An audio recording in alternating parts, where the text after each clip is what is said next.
Welcome dear students. आज आप और हम बात करेंगे electromagnetic induction 12th NCERT one shot revision video. One shot revision video का मतलब लगभग आने वाले एक सवा घंटे के आसपास या मैक्सिमम 1.5 घंटे के आसपास का एक वीडियो रहेगा, जिस वीडियो के अंदर सारी बातें एनसीईआरटी की कवर की जाएगी। देखिए, इस वीडियो की खास बात यही है कि आप इस वीडियो को देखते समय एनसीईआरटी की किताब अपने साथ में लेके बैठें। किताब जब आप साथ में लेके बैठेंगे, नोट्स भी निकालते रहें और आप देखते भी जाएं, जो मैं पढ़ाता जाऊंगा उसके हिसाब से अपने अपने नोट्स निकालते जाएं। तो चलिए शुरुआत करते हैं इस टॉपिक की। टॉपिक हम कौन कौन से टॉपिक इस पूरी जगह पर पढ़ने वाले हैं, मतलब कितने टॉपिक हम आगे चल के पढ़ने वाले हैं। तो पहले मैं आपसे इंट्रोडक्शन के बारे में बात करूंगा कि क्या होता है इलेक्ट्रोमैग्नेटिक इंडक्शन चैप्टर। फिर हम फैराडे और हेनरी का जो एक्सपेरिमेंट था उसके बारे में बात करेंगे। फिर टॉपिक नंबर 3 में मैग्नेटिक फ्लक्स सीखेंगे। टॉपिक नंबर 4 में मैं बात करूंगा फैराडे लॉ ऑफ इंडक्शन, एक ऐसा टॉपिक जिससे सबसे ज्यादा क्वेश्चन फ्रेम होते हैं। लेंज लॉ और कंजर्वेशन ऑफ एनर्जी के बारे में हम चर्चा करेंगे। मोशनल इलेक्ट्रोमोटिव फोर्स या मोशनल ईएमएफ कहा जाता है, जहां से कोई भी कॉम्पिटिटिव एग्जाम हो वहां से क्वेश्चन फ्रेम होता ही होता है। चाहे नीट की तैयारी करें, जेडब्ल्यू मेंस की करें, टर्म 1 की तैयारी भी करेंगे तो टर्म 1 में आपको मिलने वाला है। इवन साथ साथ आप सीबीएसई बोर्ड की तैयारी भी कर रहे होंगे तो 6 नंबर का टॉपिक ऐसा टॉपिक है जहां से क्वेश्चन फ्रेम होने की संभावना सबसे ज्यादा बनी रहती है, सबसे ज्यादा बनी रहती है। आगे चल के आप और हम बात करेंगे नेक्स्ट टॉपिक पर, और नेक्स्ट टॉपिक जो होगा वो होगा topic number 7 and that is energy consideration a quantitative study. मतलब हम ये देखेंगे कि मोशनल ईएमएफ से किस तरह से mechanical energy total electrical energy में कन्वर्ट हो जाती है अगर लॉसेस कंसिडर ना किए जाए। एक ऐसा टॉपिक एडी करंट, जिस टॉपिक से बेसिक इंफॉर्मेशन काफी काम आती है, नीट में भी क्वेश्चन पूछा जा चुका है, जेडब्ल्यू मेंस में भी क्वेश्चन पूछा जा चुका है। Inductance topic number 9, self inductance topic number 10, mutual inductance topic number 11 और एसी जनरेटर, एक ऐसा जनरेटर जिसकी मदद से हम इलेक्ट्रिसिटी का जनरेशन कर सकते हैं, अल्टरनेटिंग करंट का जनरेशन कर सकते हैं। ये हम सब टोटल 12 टॉपिक्स कवर करने वाले हैं। देखिए बच्चों, इंट्रोडक्शन में हम ये बात करें कि हेनरी ऑर्स्टेड नाम के पर्सन ने ये बात देखी थी। हेनरी ऑर्स्टेड ने ऑब्जर्व किया था कि जब भी किसी वायर से करंट पास किया जाता है तो उसके आसपास मैग्नेटिक फील्ड डेवलप होता है। हेनरी ऑर्स्टेड ने ये बात मतलब magnetic effect of current chapter में मैंने बताई भी थी कि जब वायर से करंट पास होता है तो उसके आसपास मैग्नेटिक फील्ड डेवलप होता है। तो माइकल फैराडे ने यह बात सोची कि जब वायर करंट से मैग्नेटिक फील्ड डेवलप होता है तो क्या मैग्नेटिक फील्ड से करंट डेवलप हो सकता है, क्या मैग्नेटिक फील्ड से करंट डेवलप हो सकता है। तो माइकल फैराडे और हेनरी ने अपने सीरीज ऑफ एक्सपेरिमेंट्स में यह साबित किया कि जब भी किसी क्लोज लूप से मैग्नेट का मोशन होता है, रिलेटिव मोशन होता है, तो वहां पर करंट ऑब्जर्व होता है, वहां पर मैग्नेटिक फील्ड डेवलप होती है, वहां पर इंड्यूस ईएमएफ ऑब्जर्व किया जाता है। तो हम यहां पर यही बात करने वाले हैं, the phenomena in which the current will be generated by the varying magnetic field is called electromagnetic induction. आइए अब हम और बात करते हैं इस बारे में। फैराडे ने यह बात बताई कि whenever there is a relative motion between the magnet and the close loop there is a current is observe in the circuit. Faraday ने बताया कि एक लूप के पास में, एक क्लोज लूप के पास में मैग्नेट लेकर आइए, क्लोज लूप के पास में मैग्नेट लेकर आइए, तो मैग्नेट लाएंगे, मोशन करवाएंगे, या मैग्नेट ऐसा रखिए, लूप मोशन करवाएंगे, तो उसमें रिलेटिव मोशन होने पर करंट ऑब्जर्व किया जाएगा। यह बात फैराडे बता चुके थे।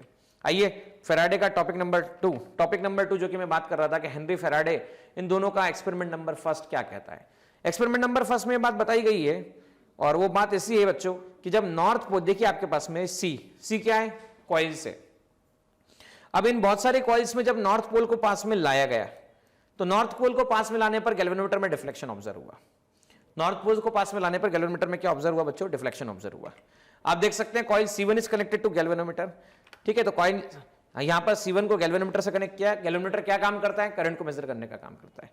नाउ सेकंड आप ये देख सकते हैं, when the north pole of the bar magnet is pushed towards the coil, क्या ऑब्जर्व किया जाता है, deflection take place till there is a motion।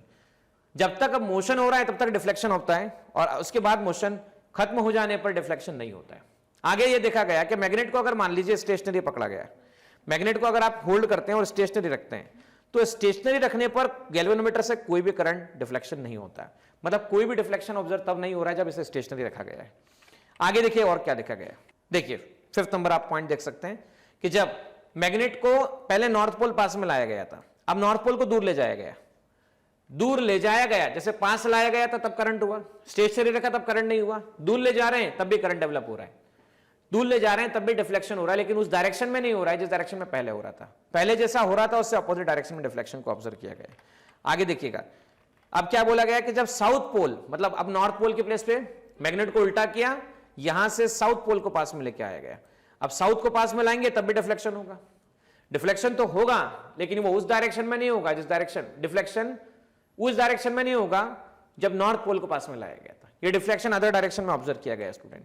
उसके बाद आप यहां देख सकते हैं, तो फाइनली बाद में यह भी किया गया, क्या किया गया कि इस बार मैग्नेट को स्टेशनरी रखा गया और कॉइल को मोशन परफॉर्म करवाया गया। बच्चों मैग्नेट को स्टेशनरी रखा गया, कॉइल को मोशन परफॉर्म करवाया गया। तो इससे क्या हुआ, पहला case close loop, magnet stationary, कुछ भी नहीं हुआ, पास लाए करंट डेवलप हुआ, दूर ले गए करंट डेवलप हुआ लेकिन अपोजिट डायरेक्शन में हुआ, नॉर्थ का साउथ कर दिया, साउथ पास लाए करंट डेवलप हुआ, साउथ दूर ले गए करंट डेवलप हुआ, मैग्नेट स्टेशनरी रखा, लूप को पास में लाया गया, करंट डेवलप हुआ। तो इससे कंक्लूजन ये निकला कि जब whenever there is a relative motion between the bar magnet and the coil, then there is a generation of induced EMF और induced current in the circuit. तो पहला एक्सपेरिमेंट ये आपके सामने सजेस्ट करता है किस तरह से। अब देखिए सेकंड नंबर का एक्सपेरिमेंट जो कहता है, वो सेकंड नंबर के एक्सपेरिमेंट में क्या था, जहां पर आपने पिछले एक्सपेरिमेंट में एक बार मैग्नेट को लिया था, जहां पर आपने पिछले मैग्नेट इसमें बार मैग्नेट को लिया था, वहां पर बार मैग्नेट ना लेते हुए यहां पर एक कॉइल ली गई। अब वो ऐसा कॉइल के अंदर से बच्चों करंट पास किया गया, कॉइल के अंदर से करंट पास किया गया। तो देखिए अब यहां पर here the bar magnet is replaced by the second coil, the steady current in the coil C2 produce a steady magnetic field. अब देखो C2 में भी क्या है, इस वाली कॉइल के अंदर क्या है, आप देख सकते हैं यहां इस कॉइल के अंदर पहले करंट स्विच ऑफ, पहले क्या था, पहले कोई करंट नहीं था। अब कोई करंट नहीं था तो कोई मैग्नेटिक फील्ड ऑब्जर्व नहीं हुआ, मतलब गैल्वेनोमीटर में कोई डिफ्लेक्शन ऑब्जर्व नहीं हुआ। अब क्या हुआ, आपने स्विच प्रेस किया, करंट बढ़ा तो यहां पर डिफ्लेक्शन गैल्वेनोमीटर में ऑब्जर्व हुआ। तीसरा केस देखिए क्या हुआ, तीसरा केस हुआ यहां पे देखिएगा, हाँ, the steady current in the C2 produces a steady magnetic field. अब देखिए हुआ ऐसा कि C2 में थोड़े समय बाद जब बटन प्रेस किया तो क्या हुआ, करंट पास होने लगा। अब करंट कांस्टेंट होने लगा, अब करंट कांस्टेंट हुआ तो मैग्नेटिक फील्ड भी कांस्टेंट हुआ, करंट कांस्टेंट हुआ तो कौन सा फील्ड कांस्टेंट हुआ, मैग्नेटिक फील्ड भी कांस्टेंट हुआ, और मैग्नेटिक फील्ड कांस्टेंट हुआ तो कोई भी डिफ्लेक्शन ऑब्जर्व नहीं हुआ। अब हमने क्या किया, जब मैग्नेटिक फील्ड कांस्टेंट हो गया और अब कॉइल को मोशन करवाना शुरू किया, कॉइल को पास में लाना शुरू किया, तो गैल्वेनोमीटर में डिफ्लेक्शन ऑब्जर्व हुआ। तो इससे कहते हैं as coil C2 is move towards the C1 the galvanometer show deflection. तो यहां पर भी ऐसा ही देखा गया कि इस बार C2 को स्टेशनरी रखा गया, बाद में क्या किया गया, C1 को पास में लाया गया, तब भी हम कहते हैं कि डिफ्लेक्शन ऑब्जर्व किया गया। मतलब पहले आपके पास में C1 फिर C2 में स्विच प्रेस किया, करंट बढ़ने के बाद में कॉइल C1 को मोशन परफॉर्म करवाया, C1 मोशन परफॉर्म करवाया, गैल्वेनोमीटर में फ्लक्स डेवलप हुआ या गैल्वेनोमीटर में डिफ्लेक्शन ऑब्जर्व हुआ। तो इसमें भी ये बात ऑब्जर्व की गई कि whenever there is a relative motion between the coils that induces the electric current, यहां पे भी ये बात देखी गई। थर्ड नंबर एक्सपेरिमेंट में देखिए क्या किया गया है। थर्ड नंबर में एक कॉइल ली गई, कॉइल C1 है और ये कॉइल C2 है। देखिए यहां पर स्विच, यहां पर आप देख सकते हैं ईएमएफ सोर्स कनेक्ट किया गया, ये आपके सामने ईएमएफ सोर्स है, ये की कनेक्ट की गई। अब जैसे ही की का बटन आप प्रेस करते हो, बटन प्रेस होने से C2 में करंट पास होता है, C2 में करंट पास होता है, तो C2 में करंट पास होने के कारण मैग्नेटिक फील्ड डेवलप होता है। और ये मैग्नेटिक फील्ड किससे क्रॉस होता है, ये मैग्नेटिक फील्ड देखिए यहां से क्रॉस होता है।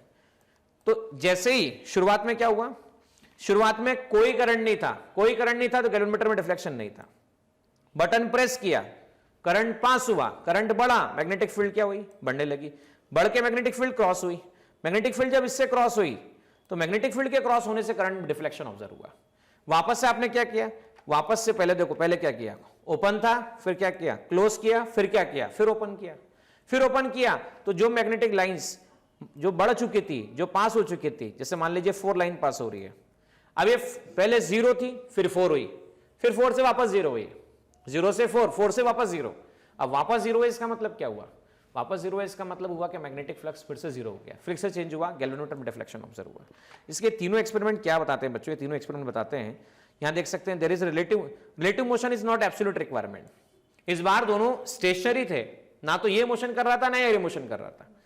Figure shows the two coils C1 and C2 held stationary.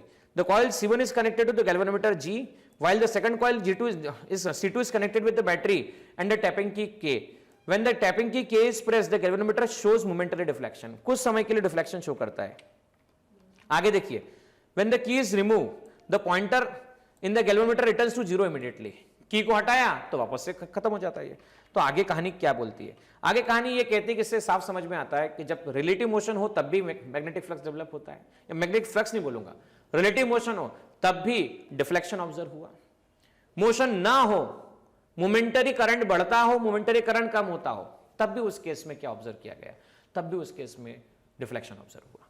आइए टॉपिक नंबर 3 की तरफ चलते हैं और टॉपिक नंबर 3 मैग्नेटिक फ्लक्स की शुरुआत करते हैं। मैग्नेटिक फ्लक्स क्या होता है? तो मैग्नेटिक फ्लक्स का मतलब होता है कि मान लीजिए आपके पास में कोई एरिया है, जैसे कि ये आपके सामने एरिया दिख रहा है। अब ये एरिया से मान लीजिए लाइन पास हो रही है, इस डायरेक्शन में लाइन पास हो रही है। तो ये लाइन इस एरिया का नॉर्मल हमने ड्रॉ किया, ये रहा एरिया का नॉर्मल। नॉर्मल के साथ ये देखिए एरिया का ये रहा नॉर्मल, ये रहा नॉर्मल मतलब surface perpendicular to surface. Magnetic line theta angle पे पास हो रही है, तो वो नंबर ऑफ लाइंस जो मैग्नेटिक एंगल थीटा पे पास होती है, बराबर है। तो हमें वो लाइन नहीं चाहिए, जैसे ये सरफेस है, ये मैग्नेटिक फील्ड है, हमें नहीं चाहिए, हमें परपेंडिकुलर चाहिए। जो लाइन मैग्नेटिक सरफेस से परपेंडिकुलर पास होती है, सरफेस से परपेंडिकुलर पास होती है, उसे मैग्नेटिक फ्लक्स कहा जाता है। तो हम क्या कहते हैं, आप देख भी सकते हैं, magnetic lines of forces passing through surface at which angle, 90 degree angle, और what perpendicularly is called which flux? Magnetic flux. अच्छा, मैग्नेटिक फ्लक्स को डिफाइन किया जाता है बी इंटू डे, डॉट प्रोडक्ट दोनों का। बी इंटू ए मतलब mod B mod A cos theta. अच्छा, थीटा क्या होता है? थीटा आप देख सकते हैं, थीटा नॉर्मल और मैग्नेटिक फील्ड के बीच का एंगल होता है। बच्चों अगर पहला आप देख सकते हैं कि फर्स्ट अगर एंगल 0 हो तब क्या होगा, सेकंड एंगल 0 हो तब क्या होगा। अब यहां देखिएगा, अगर एंगल थीटा 0 है तो थीटा 0 होने पर cos 0 +1 मैक्सिमम होता है। तो फ्लक्स क्या होगा? मॉड बी मॉड ए cos 0 मतलब मैक्सिमम फ्लक्स होगा और पॉजिटिव वैल्यू होगी। थीटा आपने 90 डिग्री कर दिया तो cos 90 की वैल्यू कितनी होती है? तो cos 90 0 होता है, तो फ्लक्स आ जाएगा मॉड बी मॉड ए cos 0 90, cos 90 0 हो जाता है, तो 0 फ्लक्स होगा। और तीसरा केस आप देख सकते हैं, थर्ड केस आप देख सकते हैं, थर्ड केस में ऐसा बताया गया है कि अगर थीटा 180 डिग्री होता है तो cos 180 की वैल्यू -1 होती है, जैसे मिनिमम कहा जाता है। तो mod B mod A -1 that is -b/a, so there will be minimum flux. तो ध्यान रखना, 3 तरह के फ्लक्स हो गए, एक हो गया पॉजिटिव फ्लक्स, एक हो गया नेगेटिव फ्लक्स और एक हो गया 0 फ्लक्स। तो हम ये कह सकते हैं फ्लक्स में भी पॉजिटिव, फ्लक्स में भी नेगेटिव, फ्लक्स में भी 0 depending on the angle between normal and magnetic field. अब देखिए ये तो क्या था, यहां पे मैग्नेटिक फील्ड कांस्टेंट था तब के लिए बात थी, मतलब b की वैल्यू क्या थी? b की वैल्यू आपके पास में कांस्टेंट थी, तब उसके लिए बात थी। पर जरूरी नहीं कि यहां पे b कांस्टेंट हो। b अगर कांस्टेंट नहीं होता है, आप देख सकते हैं, ये आप देख सकते हैं यहां पे सरफेस में, सरफेस का नॉर्मल ये रहा और मैग्नेटिक फील्ड ये रहा। इस बार सरफेस का नॉर्मल मैग्नेटिक फील्ड, फिर ये मैग्नेटिक फील्ड और आज सरफेस के नॉर्मल अलग अलग बनते जा रहे हैं। तब इस केस में क्या करते हैं, हम इसे छोटे छोटे पार्ट्स में क्या करते हैं, हम छोटा एरिया ले लेते हैं, यहां से एंगल निकाल लेते हैं, उसके कारण मैग्नेटिक फ्लक्स क्या करते हैं, निकाल लेते हैं, दैट इज b1 a1। दूसरा एरिया लिया, फिर नॉर्मल निकाला, फिर इसे हम करते हैं b2 a2, फिर क्या करते हैं b3 a3, फिर क्या करते हैं b4 a4। इस तरह सबको ऐड कर लेते हैं। सबको ऐड करते हैं तो addition that is called summation, addition that is called summation, and summation that is called integration, summation that is called integration. तो यहां पे इंटीग्रेशन अप्रोच यूज किया जाएगा, ये हमेशा ध्यान रखें बच्चों। अब मैग्नेटिक फ्लक्स के बारे में थोड़ा देखिएगा आप ध्यान से, है ना। तो हमने ये बात मैं आपसे चर्चा कर चुका हूं, आप देख भी सकते हैं। मैग्नेटिक फ्लक्स की यूनिट पे देख लीजिएगा, SI units of the magnetic flux is weber और टेस्ला मीटर स्क्वायर, ठीक है। तो मैग्नेटिक फ्लक्स कौन सी क्वांटिटी होती है? स्केलर क्वांटिटी होती है, पॉजिटिव नेगेटिव तीनों 0 हो सकती है। अब आते हैं हम टॉपिक नंबर 4 पर बात कर रहे हैं, जिसका नाम है topic 4th, that is Faraday law of induction. Now Faraday law of electromagnetic induction में क्या बात थी? फैराडे लॉ में ये बात थी जो हम डायरेक्ट कंक्लूड करते हैं कि हमने तीनों एक्सपेरिमेंट देखे। पहला एक्सपेरिमेंट देखा, मैग्नेट पास में लाए, दूर ले गए, स्टेशनरी रखा, पोल चेंज किया, दूर ले गए, पास लाए। दूसरा एक्सपेरिमेंट देखा, कॉइल में करंट पास किया, कॉइल को मोशन परफॉर्म करवाया। तीसरा एक्सपेरिमेंट देखा कि दोनों कॉइल को स्टेशनरी रखा और फिर हमने करंट बढ़ा दिया। तो हुआ ऐसा कि जब भी पिछले केस में हम क्या कर रहे थे, हम बार बार बात कर रहे थे कि मैग्नेटिक फील्ड की बात कर रहे थे, लेकिन अभी आपने और हमने कौन सा टॉपिक पढ़ लिया? आपने और हमने एक टॉपिक पढ़ लिया जिसका नाम क्या है? इसका नाम है मैग्नेटिक फ्लक्स। मैग्नेटिक फ्लक्स मतलब जब अब हम ये देखेंगे, इसको हमारा देखने का तरीका देखो अब बदलेगा। हमारा तरीका ये बदलेगा जब हम इसको पास में लेके आ रहे हैं, ये देखिए मैग्नेट को पास में लेके आ रहे हैं, तो यहां से मैग्नेटिक फ्लक्स पास हो रहा है, मैग्नेटिक फ्लक्स पास हो रहा है, पास ला रहे हैं तो फ्लक्स चेंज हो रहा है, फ्लक्स क्या हो रहा है, चेंज हो रहा है। दूर ले जा रहे हैं तब भी क्या हो रहा है, फ्लक्स चेंज हो रहा है। अच्छा, लेकिन जब आप इसे खड़ा रख रहे हैं, स्टेशनरी रख रहे हैं, स्टेशनरी रख रहे हैं, तो ना तो फ्लक्स अंदर जा रहा है ना बाहर आ रहा है, मतलब फ्लक्स वहीं पर है। और अगर फ्लक्स वहीं पर है इसका मतलब क्या है, अगर फ्लक्स वहीं पर है इसका मतलब है फ्लक्स चेंज नहीं हो रहा है। तो अगर चेंज नहीं हुआ तो कोई काम नहीं होगा। अब देखो हुआ क्या, हुआ ऐसा, जब आपने बटन प्रेस किया करंट पास हुआ, करंट पास हुआ, मैग्नेटिक फ्लक्स डेवलप हुआ, फ्लक्स इससे पास होना शुरू हुआ, फ्लक्स पास होना शुरू हुआ, आपने क्या किया, C1 को वहीं रखा, C2 को मूवमेंट कराया, मतलब पास लाए मतलब फ्लक्स चेंज हो रहा है। अब देखो फ्लक्स चेंज हो रहा है, फ्लक्स चेंज हो रहा है, दूर ले गए फ्लक्स चेंज हो रहा है, फ्लक्स चेंज हुआ, इंड्यूस ईएमएफ डेवलप हुआ। अब यहां देखिए कॉइल स्टेशनरी थी, जैसे ही बटन प्रेस किया करंट पास हुआ, करंट पास हुआ, फ्लक्स डेवलप हुआ, फ्लक्स डेवलप हुआ, लाइन इससे पास हुई, लाइन पास हुई, पहले जीरो था, फ्लक्स बढ़ा, जीरो था, करंट मैक्सिमम हुआ, जीरो था, करंट मैक्सिमम हुआ, फ्लक्स बढ़ा, फ्लक्स पास हुआ, फ्लक्स पास हुआ मतलब सरफेस से फ्लक्स चेंज हुआ, फ्लक्स चेंज हुआ तो हम कह सकते हैं यहां पर इंड्यूस ईएमएफ डेवलप हुआ। तो अब आप थोड़ी सी हमारी डेफिनेशन बदल जाती है और हम इसे अब ऐसा कह सकते हैं क्या, Faraday arrived at the conclusion that induced EMF in the coil when the magnetic flux flux through the coil change with the time. Experiments, observation, discussion 6.2 can be explained using this concept. अब देखो इसमें second number experiment में क्या था, the change in flux induces coil EMF in the coil C1. मैं ये कह रहा था आपसे अभी भी, मैंने ये समझाया, it was this induced EMF this causes the current to flow in coil C1 through the galvanometer. यही वो फ्लक्स चेंज है जो करंट फ्लो के लिए रिस्पॉन्सिबल होता है। आगे देखिएगा क्या था, when the key is held pressed current in C2 is constant. अब मैंने बोला था कि आपको अगर की प्रेस की और कांस्टेंट करंट पास होने लगा, कांस्टेंट करंट पास हुआ तो फील्ड कांस्टेंट हो गया, फील्ड कांस्टेंट हो गया, फील्ड कांस्टेंट हो गया, तो देखना बेटा ध्यान से, है ना, फील्ड कांस्टेंट हो गया, देखो ध्यान से, फील्ड कांस्टेंट है, एरिया कांस्टेंट है, तो फ्लक्स कांस्टेंट हो गया। वापस सुनो, फील्ड कांस्टेंट है, ये रहा फील्ड, फील्ड कांस्टेंट है, एरिया कांस्टेंट है, तो फ्लक्स क्या हो गया, कांस्टेंट हो गया। फ्लक्स कांस्टेंट हो गया मतलब फ्लक्स चेंज नहीं हुआ, फ्लक्स कांस्टेंट हो गया, फ्लक्स चेंज नहीं हुआ, तो कोई ईएमएफ डेवलप नहीं हुआ। यही कारण है, देखो क्या बोला गया था, when the key is held pressed the current in C2 is constant, therefore there is a no change in the magnetic flux through the coil C1 and the coil C1 drop to the zero. तो इसलिए हम ये साफ कह सकते हैं conclusion के form में, और इनके दो लॉ के फॉर्म में इसने बताया, फेराडे ने क्या बताया कि जब Faraday stated the experimental observations in the form of the law, the Faraday law of electromagnetic induction stated above, the magnitude of induced EMF is equal to the time rate change of the flux through the circuit. पहला तो ये है, पहला ये कि जब भी flux change होगा तो इंड्यूस ईएमएफ डेवलप होगा, और जितना फास्ट चेंज होगा, पास जाओगे बढ़ाओगे, पास करोगे बढ़ाओगे, फिर पास करोगे बढ़ाओगे, तो जितना फास्ट चेंज होगा उतना क्या चेंज हो, क्या होगा, फास्ट चेंज होने से उतना ज्यादा फ्लक्स ऑब्जर्व किया जाएगा। तो मैथमेटिकली फ्लक्स की डेफिनेशन को हम ये कह सकते हैं कि फ्लक्स का चेंज समय के साथ में, टाइम के साथ में। अब अगर सिंगल कॉइल है तो d∅dt होगा, n नंबर ऑफ कॉइल होंगे तो n d∅dt होगा, n d∅dt n टाइम्स बढ़ जाने वाला है। और फ्लक्स में आपके सामने बता ही चुका हूं कि फ्लक्स किस तरह से कैलकुलेट किया जाता है।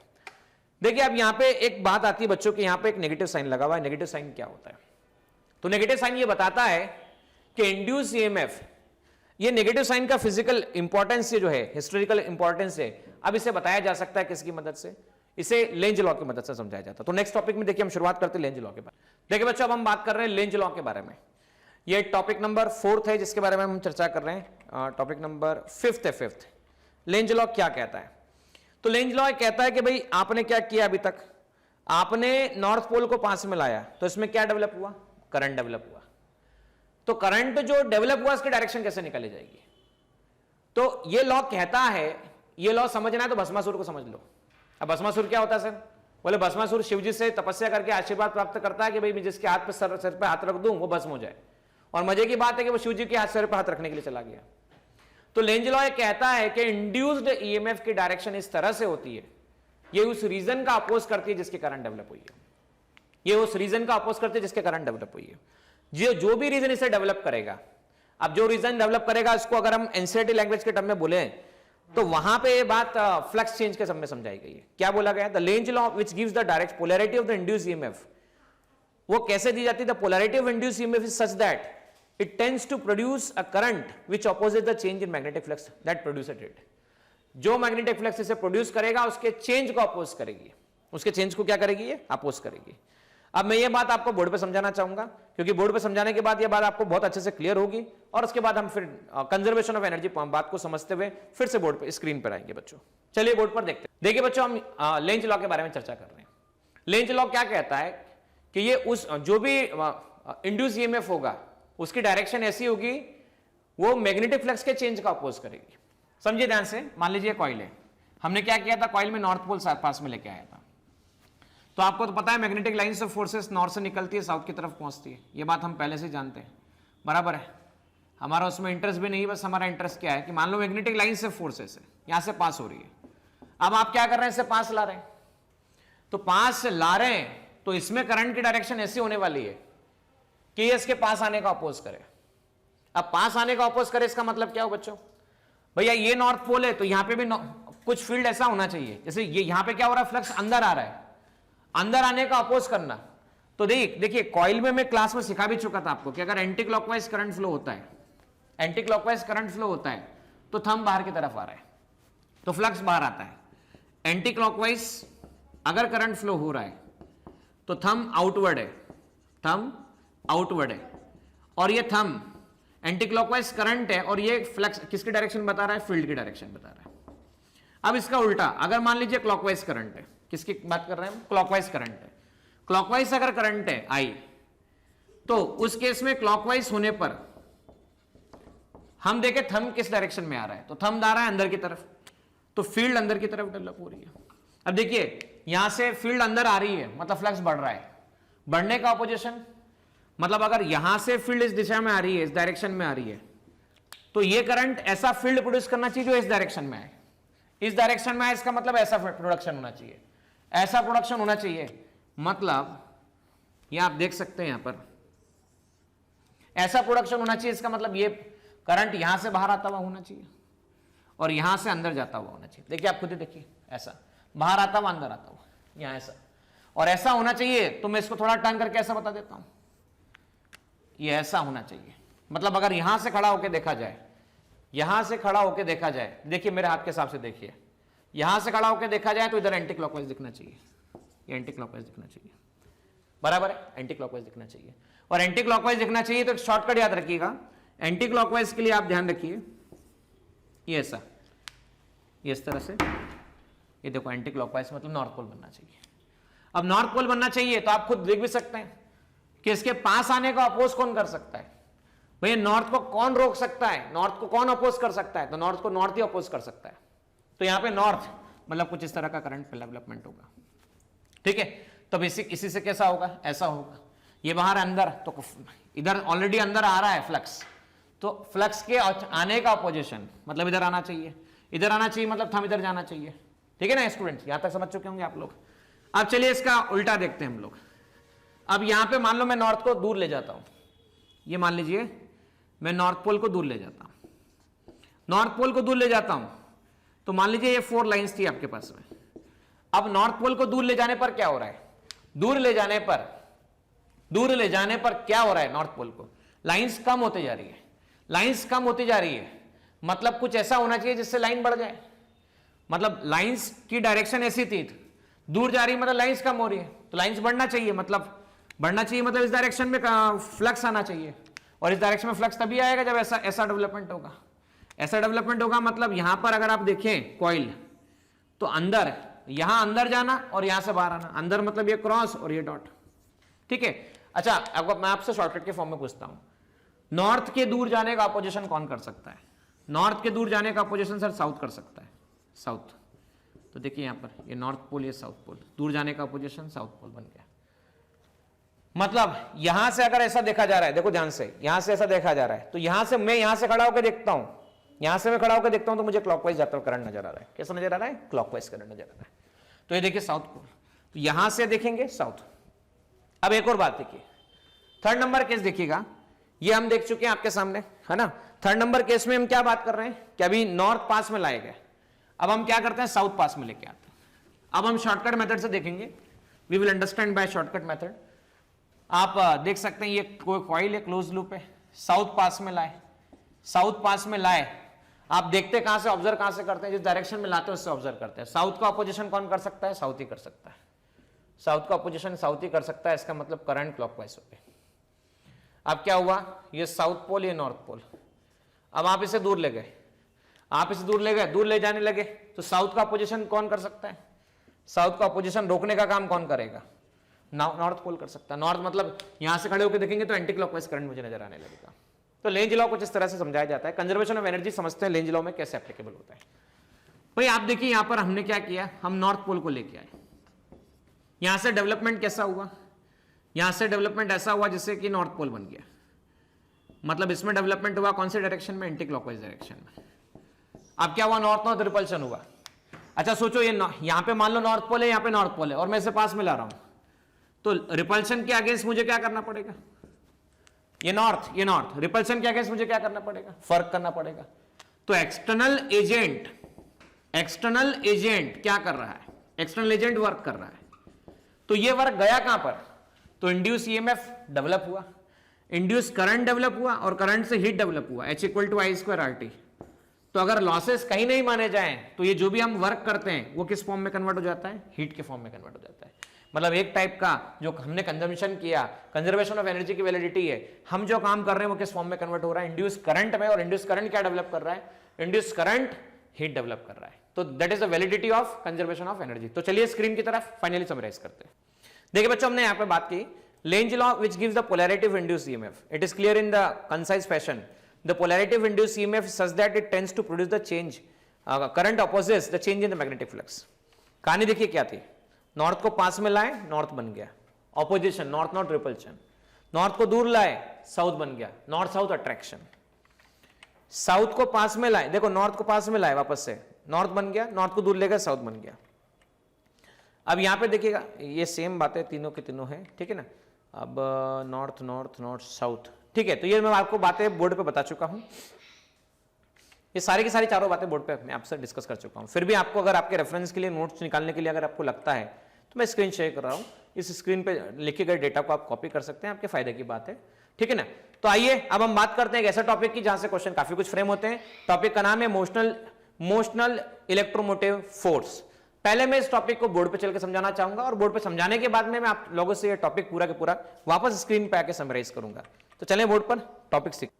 देखिए बच्चों हम यहां पर मोशनल ईएमएफ की बात कर रहे हैं। मोशनल ईएमएफ में समझना है कि एक फ्रेम है ना, ये फ्रेम है MSRN। मैंने एक PQ क्या लिया, कंडक्टर लिया। अब इस कंडक्टर को मैं मैग्नेटिक फील्ड में मोशन परफॉर्म करवा रहा हूं। आपकी किताब में जैसा बताया गया है वैसा ही हम बता भी सकते हैं, लेकिन किताब में एक छोटा सा प्रिंटिंग मिस्टेक है जहां तक मैं देखता हूं। वहां अंदर बताया लेफ्ट साइड में मोशन करने की बात बताई, मैं राइट साइड मोशन करने की बात बता रहा हूं, ठीक है।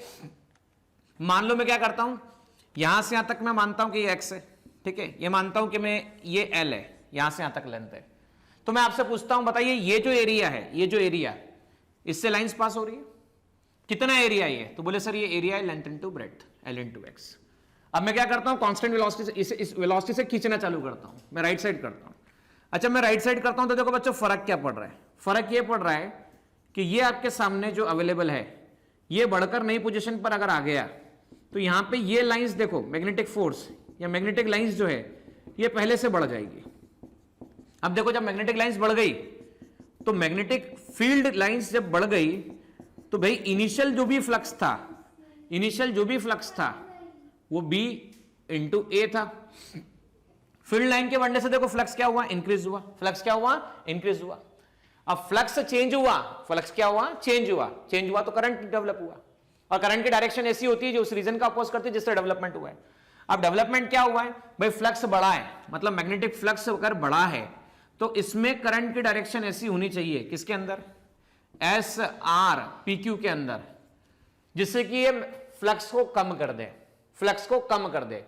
तो अगर देखो अगर एंटी क्लॉकवाइज, पहले ऑलरेडी मैग्नेटिक लाइंस कहां पर है, क्रॉस से मतलब अंदर की तरफ है, क्रॉस से इसका मतलब कहां की तरफ है, अंदर की तरफ है, मतलब लाइंस अंदर की तरफ है, ठीक है। अगर मान लो एंटी क्लॉकवाइज करंट डेवलप हो गई तो एंटी क्लॉकवाइज करंट होने से फ्लक्स बाहर की तरफ आएगा, फील्ड बाहर की तरफ आएगा। तो अंदर पहले था, बाहर आया तो ऑपोजिट डायरेक्शन हो जाएगी, अंदर नेगेटिव बाहर पॉजिटिव, सब्सट्रैक्शन होगा। तो एंटी क्लॉकवाइज डायरेक्शन में अगर करंट फ्लो होता है तो फ्लक्स कम हो जाएगा। तो लेंज लॉ यही कहता है बढ़ने का अपोजिट, ये क्या बढ़ा, ये मैग्नेटिक लाइंस बढ़ी, फ्लक्स बढ़ा, फ्लक्स के बढ़ने का अपोजिशन, फ्लक्स बढ़ाना है मतलब फील्ड घटाना है, फ्लक्स बढ़ाना है मतलब फील्ड घटाना है, फील्ड घटाना है इसका मतलब अंदर अगर ज्यादा फील्ड है तो बाहर कोई ना कोई लाना पड़ेगा तभी सब्सट्रैक्शन होगा, तो एंटी क्लॉकवाइज करंट फ्लो होगा। मतलब यहां से करंट फ्लो होने लग जाता है फ्रेम के अंदर एंटी क्लॉकवाइज करंट। अब बात है यहां से यहां तक का, यहां से यहां तक का, यहां से यहां तक का, इसका रेजिस्टेंस स्मॉल आर माना गया, ठीक है। अब ये मोशन परफॉर्म करने लगा आपके पास में। हुआ ऐसा कि हम बात कर रहे हैं एरिया के बारे में, L/X आपके पास में, फ्लक्स कितना आ गया तो हमने BLX की बात कर दी। Induce EMF Faraday second law की मदद से हम बताते हैं, तो इंड्यूस ईएमएफ कैसे बताया जा सकता है? इंड्यूस ईएमएफ बताया जाएगा बच्चों equal to minus d∅dt, minus d∅dt d/dt, BLX आपके पास में निकल कर आ जाता है, इक्वल टू आता है माइनस BL dx/dt, और rate of change of displacement is called velocity minus BL भी आपके पास निकल कर आ जाता है। तो ये इंड्यूस ईएमएफ आता है आपके पास निकल कर।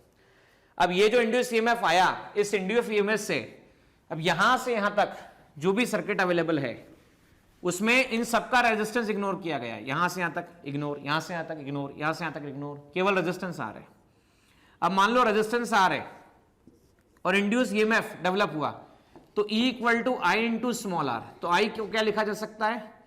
E equal to I R, है ना, V equal to I R, तो आई को क्या लिखा जा सकता है? E/R, E कितना है? BLV अपॉन R, ये आपके पास में करंट की वैल्यू आ जाती है। अब होता है ऐसा बच्चों, इस सेगमेंट से करंट फ्लो हो रहा है, यहां से करंट पास हो रहा है, तो अभी समझो ध्यान से, ऑलरेडी मैग्नेटिक फील्ड अवेलेबल है, ठीक है, ऑलरेडी मैग्नेटिक फील्ड अंदर की तरफ अवेलेबल है।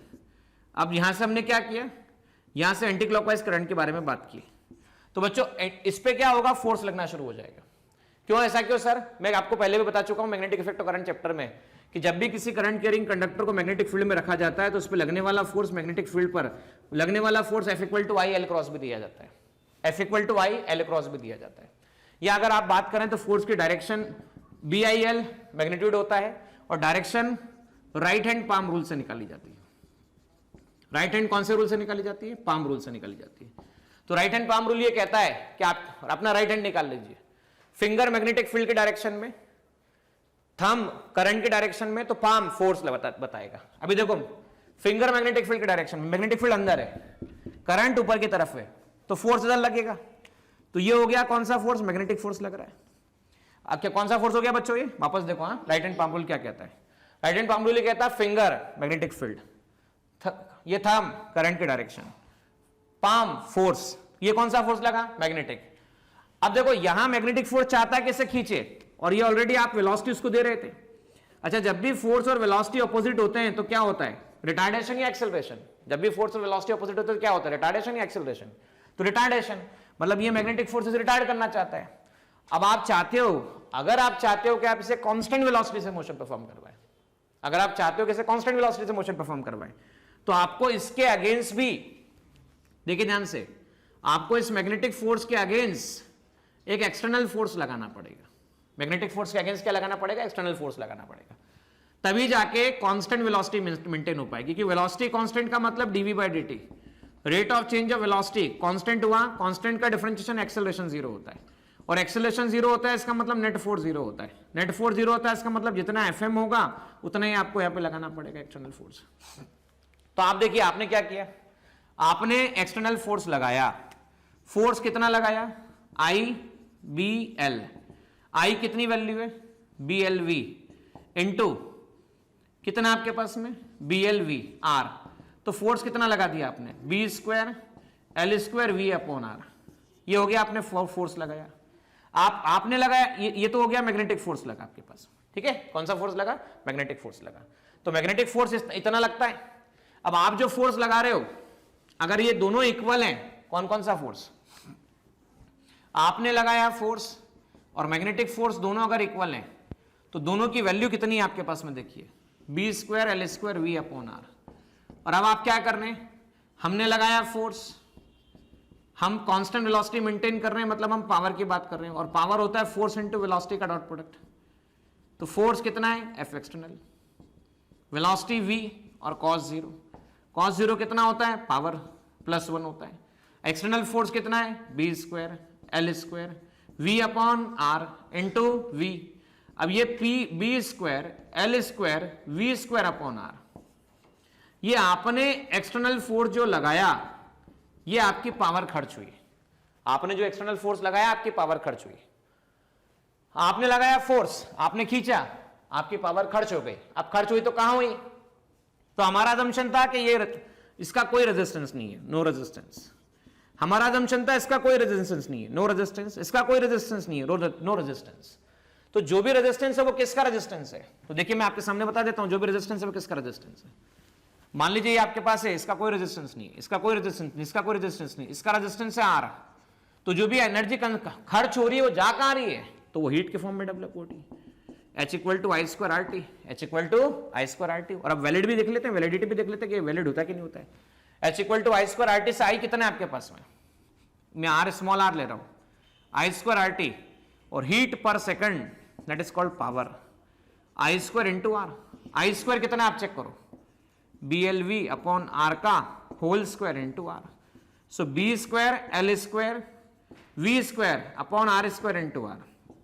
आर से आर कैंसल, तो ये पावर जो हीट के फॉर्म में डिसिपेट हो रही है in the form of per second जो डिसिपेट हो रही है वो देखो B square L square V square upon R. मतलब एक्सटर्नल वर्क डन करके जो भी आप पावर कंज्यूम कर रहे हो वो सारी की सारी पावर किस में कन्वर्ट हो रही है? हीट में कन्वर्ट हो रही है।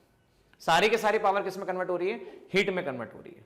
मतलब इसे कहते हैं conservation of energy, complete conversion of mechanical work into heat energy, complete conversion of mechanical work into energy. अब देखिए बच्चों ये बात मैं आपको समझा चुका हूं, बराबर है। कंजर्वेशन ऑफ एनर्जी की वैलिडिटी भी हो चुकी है। अब ये जो मैंने बात बताई है ये एक और तरीके से बताई जा सकती है जो कि एनसीईआरटी के अंदर बताई गई है, और उस तरीके को समझाने के बाद मैं स्क्रीन पे चलूंगा और आपको समझाऊंगा भी से कि हम किस तरह से बात कर रहे हैं। एनसीईआरटी में देखो ये बात ऐसे समझाई गई है कि एक ये आपके पास में फ्रेम था, ये मैग्नेटिक फील्ड था, मैग्नेटिक फील्ड था, ये आपके पास में क्या था? कंडक्टर था। ये क्या था बच्चों? कंडक्टर था। अगर ये कंडक्टर है तो कंडक्टर है मतलब conductor contain large number of free electrons. अब मैं उसे राइट साइड ले जा रहा हूं। अगर कंडक्टर राइट साइड जा रहा है मैग्नेटिक फील्ड के अंदर तो conductor contain large number of free electrons, conductor contain large number of free electrons. तो भैया इलेक्ट्रॉन राइट साइड जा रहे हैं तो इसको ऐसे देख सकते हैं आप कि कंडक्टर में इलेक्ट्रॉन का मोशन राइट साइड हो रहा है, सारे के सारे इलेक्ट्रॉन राइट साइड जा रहे हैं। तो भाई इलेक्ट्रॉन कौन सा चार्ज पार्टिकल है? नेगेटिव चार्ज पार्टिकल है। कौन सा चार्ज पार्टिकल है? नेगेटिव चार्ज पार्टिकल है। अगर नेगेटिव चार्ज पार्टिकल इलेक्ट्रॉन है तो इलेक्ट्रॉन पर लगने वाला फोर्स कितना दिया जाता है? तो आपको बता दूं मैं QB sin थीटा दिया जाता है, या F equal to QV cross B से दिया जाता है। V velocity of electron, B magnetic field होता है। ये वेलोसिटी और मैग्नेटिक फील्ड, ये देखो velocity right side, magnetic field अंदर, थीटा 90 डिग्री, तो फोर्स आ गया QVB। अब मैग्नेटिक फोर्स की डायरेक्शन कैसे निकालते? तो राइट हैंड पाम रूल।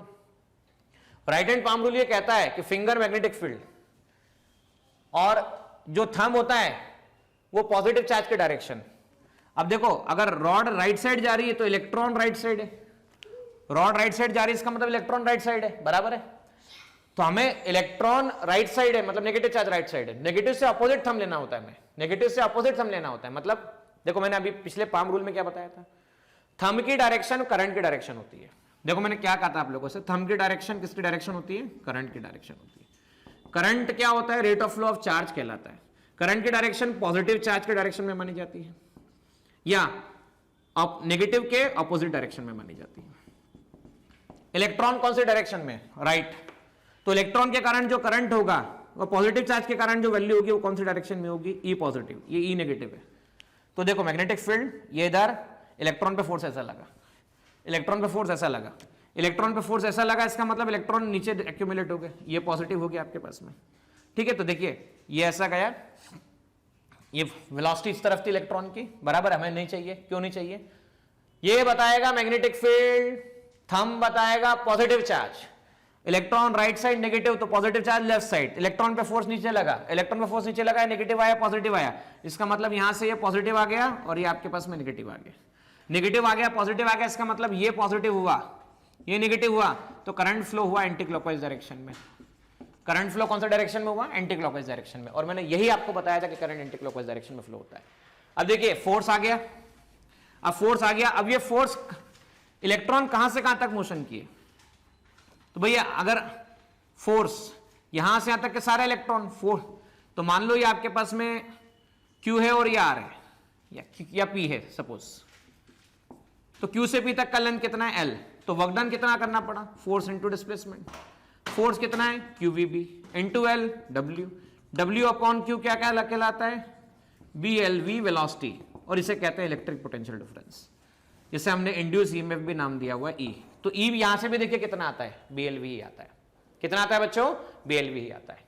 अब बच्चों देखो फैराडे का जो लॉ है उस लॉ में फ्लक्स चेंज की बात थी, तो पहला डेरिवेशन जो था उसमें फ्लक्स चेंज की मदद से हमने समझाया था। यहां इस डेरिवेशन में फ्लक्स चेंज की कोई बात नहीं हुई, फील्ड के बारे में बात की हमने, इसलिए हम ज्यादा मोर ओवर इंटरेस्टेड रहते हैं फर्स्ट वाले डेरिवेशन के लिए, ना कि सेकंड वाले के लिए। और इसमें एक और बात आती है बेटा, बात यह आती है कि आप यहां देखोगे क्या कि भाई नेट फोर्स लॉरेंज फोर्स जो दिया जाता है वो इलेक्ट्रिक और मैग्नेटिक फोर्स होता है। मान लो हम बात करें इलेक्ट्रिक फोर्स और मैग्नेटिक फोर्स QVB की हम बात करें, थीटा 90 डिग्री ले लेते हैं। अब सोचिए अगर फैराडे ने एक्सपेरिमेंट में कहा था कि मैग्नेट अगर स्टेशनरी हो जाए, तब भी मैग्नेट अगर स्टेशनरी हो जाता है, अगर स्टेशनरी हो जाता है तो कोई फ्लक्स चेंज नहीं होता है, कोई फ्लक्स चेंज नहीं होता है, बराबर है, कोई फ्लक्स चेंज नहीं होता है, बराबर, ये बात मैंने बोली आपको, फ्लक्स चेंज नहीं होता है। अगर देख सोचिए अगर स्टेशनरी हो गया तो वेलोसिटी जीरो हो जाएगी, तो नेट फोर्स क्या आएगा QE प्लस QVB आपके पास में आना चाहिए, वेलोसिटी जीरो हो गई, तो नेट फोर्स आएगा QE, तो केवल इलेक्ट्रिक फोर्स होगा। कौन सा फोर्स होगा, इलेक्ट्रिक फोर्स होगा। मतलब अब जो भी मैग्नेटिक फ्लक्स डेवलप हो रहा है, जो भी इंड्यूस ईएमएफ डेवलप हो रहा है, वो इलेक्ट्रिक फोर्स के कारण हो रहा है, ना कि मैग्नेटिक फोर्स के कारण। मतलब ये हुआ हमें मानना पड़ेगा कि time varying electric field, time varying कौन सा फील्ड, इलेक्ट्रिक फील्ड भी क्या डेवलप करता है, मैग्नेटिक फील्ड डेवलप करता है, मैग्नेटिक फील्ड डेवलप करता है। ठीक है बच्चों, तो अब चलिए स्क्रीन की तरफ चलते हैं, समराइज करते हैं इस बात। देखिए बच्चों हमने क्या बात की यहाँ पे हमने बोला PQ कंडक्टर की लेंथ ले ली, या आपके पास में फ्रेम ले ली, फ्रेम लेने के बाद में यहाँ पे लेफ्ट मूवमेंट बताया गया है, लेकिन अगर हम लेफ्ट लेते हैं तो करंट की डायरेक्शन वो नहीं आएगी जो बताई गई है, इसलिए हमें राइट लेना होगा। राइट डायरेक्शन में मोशन परफॉर्म करवाया, यहां से यहां तक का लेंथ L है, यहां से यहां तक का लेंथ L है, और यहां से यहां तक का ब्रेड्थ X है, दोनों को आप देखते हैं तो आपको एरिया जो मिलता है that area is nothing but L into x. Area LX into x मिला तो फ्लक्स आ जाता है BLX, और फ्लक्स BLX आ गया तो आप देख सकते हैं rate of change of flux directly proportional to induced EMF, B into L dx by dt BLV. This induced EMF is called motional EMF by changing the magnetic flux enclosed in the circuit. ये बराबर इस तरह से हम निकाल चुके हैं। अब होता ऐसा है तो मोशनल EMF में ये बातें ठीक है। हाँ, एक और तरीका जो मैंने आपसे कहा था कि भाई एक और तरीका जो बताया गया है वो तरीका ये रहा बच्चों। देखिए क्या तरीका है, जब आप क्या करते हैं, देखिए क्या बोला गया है, consider any arbitrary charge Q in the conductor PQ, when the charge Q move with speed V, the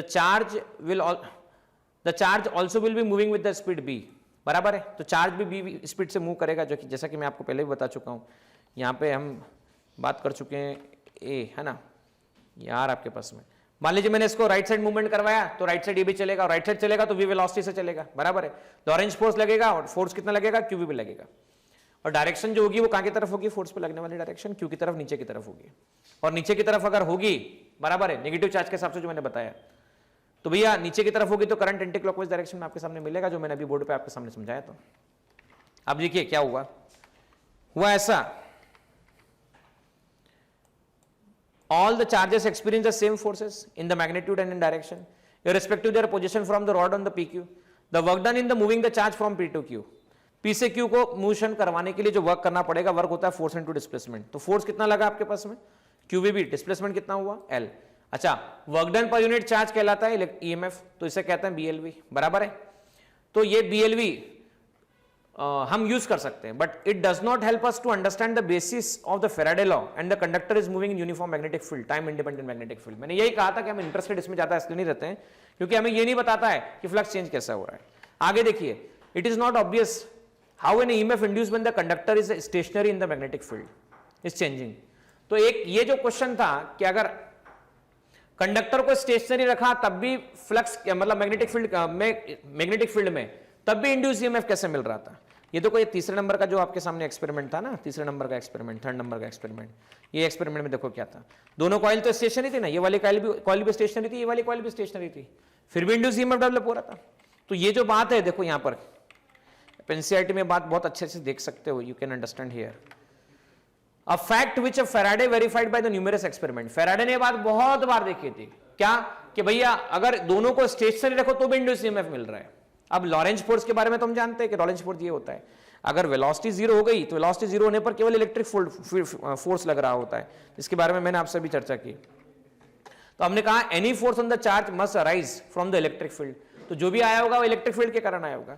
two explain the induce EMF और इंड्यूस करंट, तो हमें यह मानना ही पड़ेगा the time varying magnetic field generate an electric field and electric field also generate the magnetic field.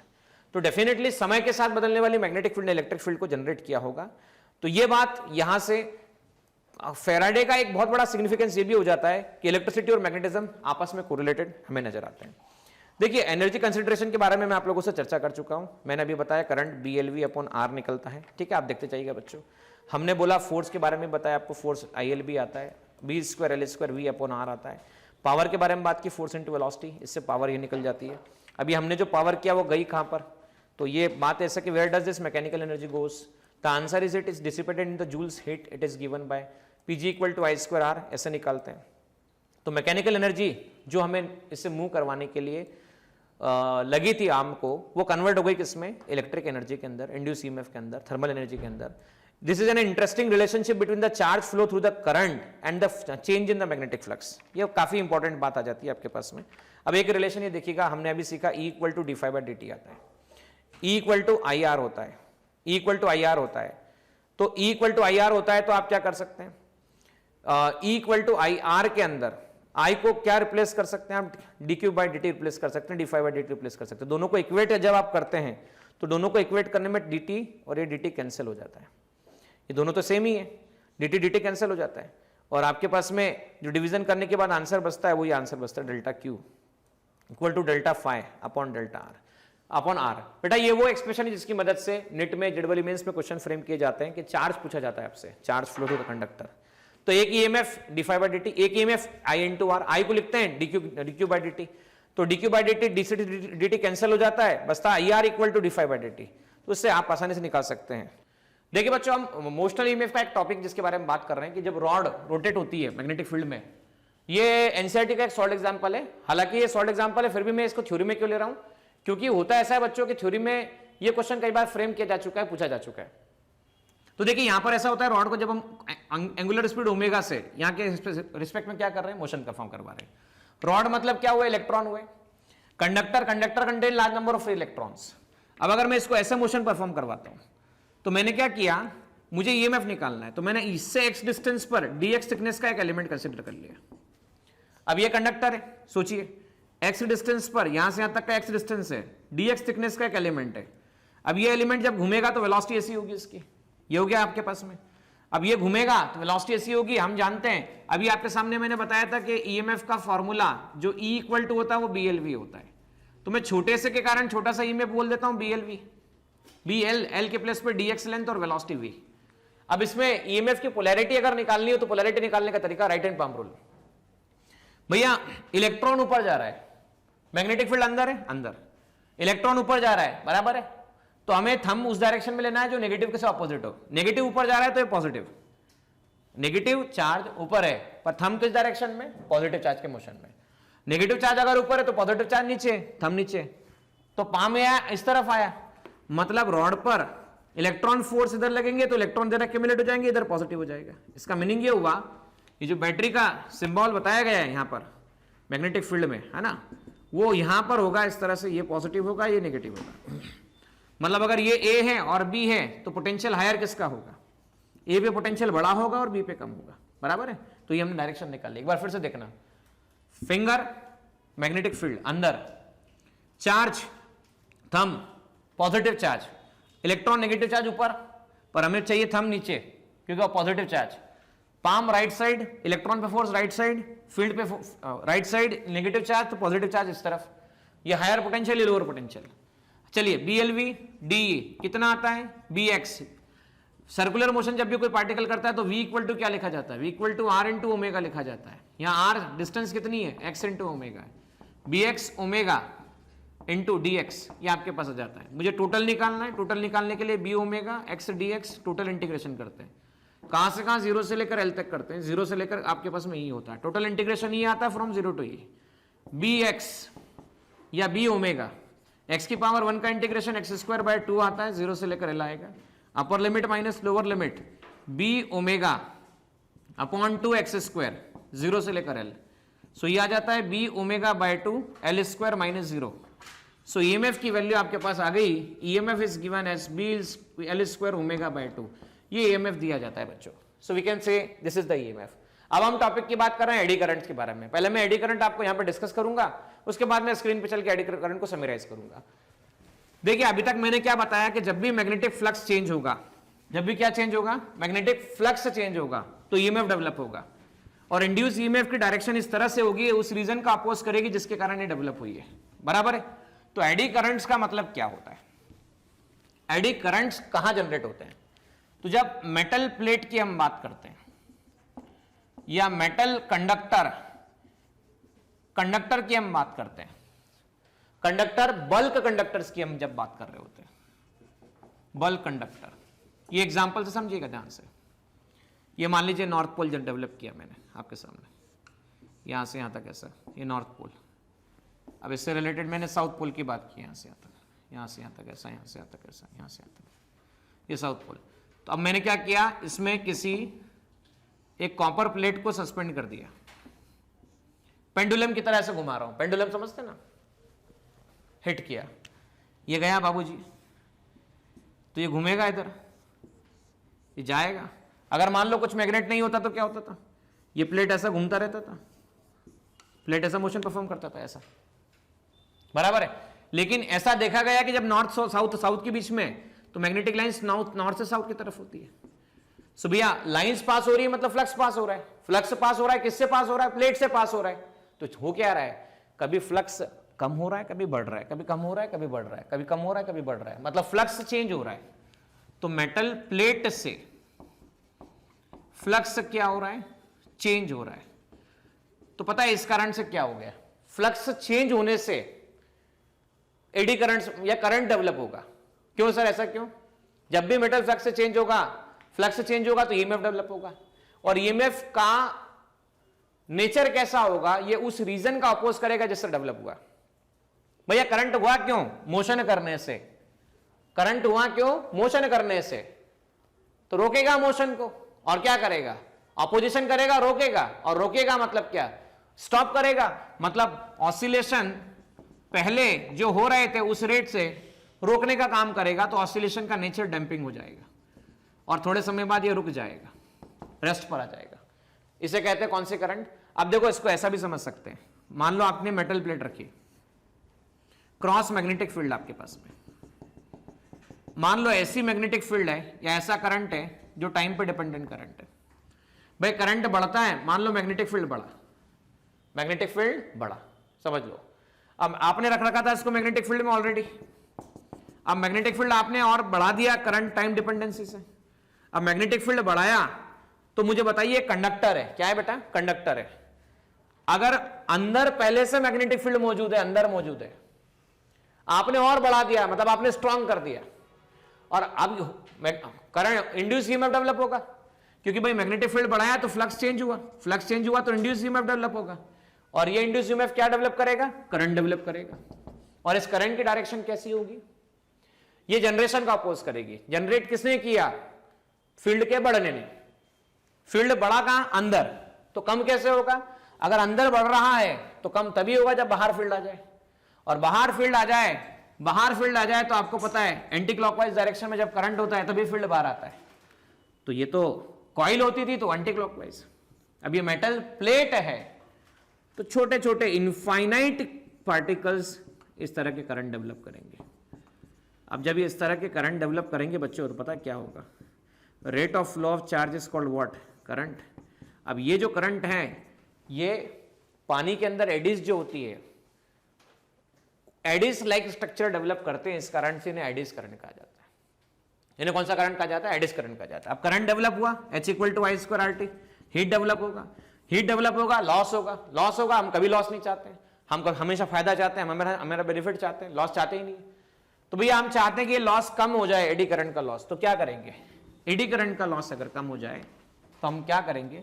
हम सीधा सा काम करेंगे भैया, पाथ को, इस सर्किट को कट कर देंगे, ऐसा कट कर दिया। कट करने से फायदा देखो क्या हुआ, कट करने से जो पाथ मान लो यहां पे पहले बन रहा था, कट करने से वो गायब हो गया, कट करने से वो गायब हो गया। तो यहां पर एक तो ये क्या, इससे कटिंग की जाएगी, दूसरा लेमिनेशन किया जाएगा। क्या किया जाएगा? लेमिनेशन किया जाएगा। तो चलिए अब स्क्रीन पे चलता हूं और बताता हूं आप लोगों को इसके एडवांटेजेस क्या है, इसका बेनिफिट क्या है और एडी करंट का लेमिनेशन करने से फर्क क्या पड़ता है। चलिए स्टूडेंट्स, देखिए बच्चों, अब आते हैं हम एनसीईआरटी के डायग्राम की तरफ और उसी के बारे में बात करने के लिए।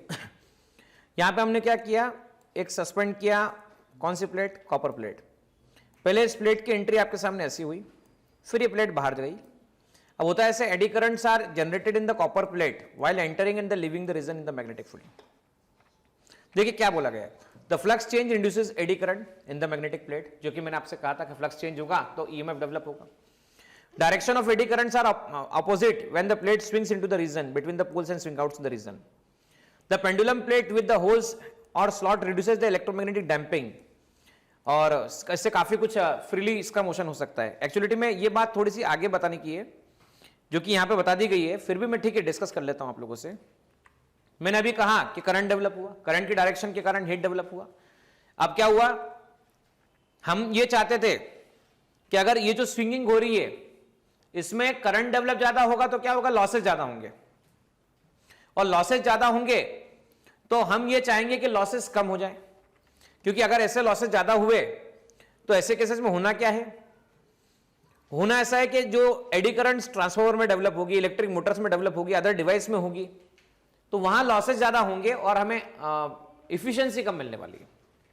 अब लॉसेस कम करने तो क्या करेंगे, आपके सामने ही देख सकते हैं, slotting, cutting slot in the copper plate reduces the effect of eddy currents. ये देखो स्लॉट्स मैंने बना दिया, ये आपके सामने, ठीक है। अब स्लॉट का इफेक्ट देखो, eddy currents are minimized by using the lamination of the metal to make the metal core.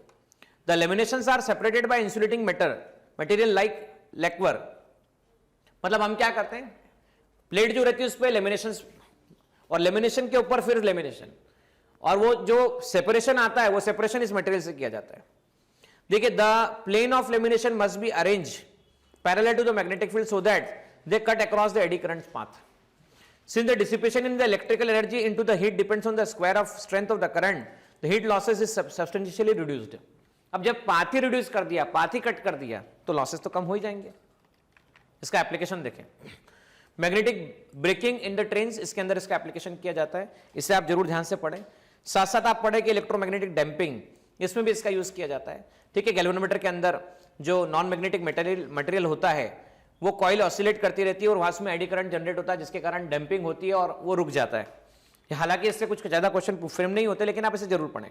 Inductance furnace मतलब क्या होता है कि जब हम किसी मेटल को मेल्ट करना चाहते हैं, जैसे सुनारों के पास में मशीन यूज की जाती है, वहां होता है ऐसा है कि आप चाहते हैं कि जो आपको गोल्ड मटेरियल मिला उसको मेल्ट करना चाहते हैं, ऑर्नामेंट को, तो आप इंडक्टेंस फर्नेस में रख देंगे, उससे रिलेटेड फ्लक्स चेंज करेंगे, फ्लक्स चेंज होने से ईएमएफ डेवलप होगा, ईएमएफ से करंट डेवलप होगा, करंट खुद में क्या करेगा, हीट डेवलप करेगा, और हीट से वो मेल्टिंग हो जाएगी।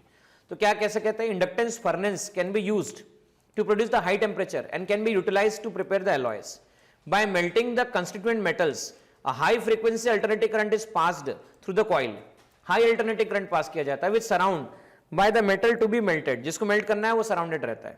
The eddy current generated in the metal produce high temperature और जिससे वो मेल्ट हो जाता है आसानी से। इलेक्ट्रिक पावर मीटर, मैं चाहूंगा इसे आप ध्यान से पढ़ें। इलेक्ट्रिक पावर मीटर भी एक बहुत काम की चीज होती है जहां पर इसे अप्लाई किया जाता है। अब हम बात करते हैं बेटा एक टॉपिक के बारे में जिसका नाम है इंडक्टेंस, और इंडक्टेंस के साथ साथ मैं आप लोगों से चर्चा करूंगा। पहले हालांकि यहाँ पे म्यूचुअल इंडक्टेंस के बारे में बताया गया, लेकिन मैं म्यूचुअल इंडक्टेंस के बारे में बात नहीं करूंगा। मैं आपसे बात करूंगा किसके बारे में, सेल्फ इंडक्टेंस के बारे में। तो चलिए हम दो टॉपिक कंप्लीट करते हैं, एक है इंडक्टेंस और दूसरा सेल्फ इंडक्टेंस के बारे में। सेल्फ इंडक्टेंस से रिलेटेड किस तरह से वैल्यूज निकाली जाती है, कोफिशिएंट ऑफ इंडक्टेंस किस बात पर डिपेंड करता है, साथ साथ वर्क डन कैसा निकाला जाएगा, इन टॉपिक के बारे में हम देखिए स्टूडेंट, मैं यहां पे बात कर रहा हूं आपसे इंडक्टेंस के बारे में, फिर सेल्फ इंडक्टेंस के बारे में, और फिर उसके बाद म्यूचुअल इंडक्टेंस के बारे में। सेल्फ इंडक्टेंस का मीनिंग क्या होता है, पहले समझते हैं कि मान लीजिए आपके पास में एक कॉइल है। पहले एक्सपेरिमेंट में हमने क्या किया था कि नॉर्थ पोल को पास में लाया था, साउथ में लाया था, इसमें डिफ्लेक्शन ऑब्जर्व किया था। फिर हमने क्या किया था कि भाई पहली कॉइल थी, इस कॉइल के अक्रॉस हमने गैल्वेनोमीटर कनेक्ट कर रखा था, और गैल्वेनोमीटर कनेक्ट करने के बाद में हमने इसके पास में कोई दूसरी कॉइल अरेंज कर रखी थी। दूसरी कॉइल से करंट पास कर रहे थे, और करंट पास करने के बाद हम इसमें ऑब्जर्वेशन कर रहे थे। जब हम इससे करंट पास कर रहे थे तो करंट के पास होने से हो ऐसा रहा था, मैग्नेटिक फ्लक्स लिंक हो रहा था, या कह लीजिए जब करंट ऐसा पास हुआ तो यहां से करंट ऐसा गया तो यहां से मैग्नेटिक लाइंस ऑफ फोर्सेस पास हुई। अब ये लाइंस ऑफ फोर्सेस किससे पास हुई, ये कॉइल आपके पास C1 थी, ये C2 कॉइल थी, तो ये लाइंस इससे एसोसिएट हुई, यहां पे ये डायरेक्टली लाइन एसोसिएट हो रही थी। कभी कभी ऐसा भी होता है कि एक कॉइल सिंगल होती है, अकेली होती है, उसमें करंट पास होता है। करंट पास होते होते क्या होता है, करंट की के मदद से करंट को चेंज भी किया जा सकता है। तो कभी सिंगल के कारण खुद में, देखो खुद में करंट चेंज हुआ, करंट चेंज हुआ तो करंट के चेंज होने से फ्लक्स की डेफिनेशन हम जानते हैं, फ्लक्स चेंज होता है। अब देखिए एक ही कॉइल होती है तो केवल flux phi into directly proportional to I. N number of coil हो तो जो इंड्यूस करंट है वो इंड्यूस करंट सारे के सारे कॉइल्स के अंदर जो फ्लक्स होता है वहां पे कंट्रीब्यूट कर रहा होता है, और इसी फ्लक्स को हम कहते हैं link flux. N phi by equal to L I, इसे ऐसा लिखा जा सकता है। एल को क्या कहा जाता है, कोफिशिएंट ऑफ सेल्फ इंडक्टेंस कहा जाता है। इसी फिनोमेना को इंडक्टेंस फिनोमेना कहा जाता है। अगर आपने जो भी करंट चेंज किया है वो कॉइल में अकेले अलोन कॉइल में चेंज किया है, मतलब सिंगल कॉइल है और उसी कॉइल में करंट चेंज कर रहे हैं, तो खुद में करंट चेंज करने के कारण जो ईएमएफ डेवलप होगा वो ईएमएफ सेल्फ ईएमएफ कहलाएगा, इंड्यूस ईएमएफ कहलाएगा। और खुद में करंट को चेंज करने के कारण जो फिनोमेना हो रहा है इसे सेल्फ इंडक्शन फिनोमेना कहा जाएगा। N5B Li, इसे ऐसा लिखा जा सकता है।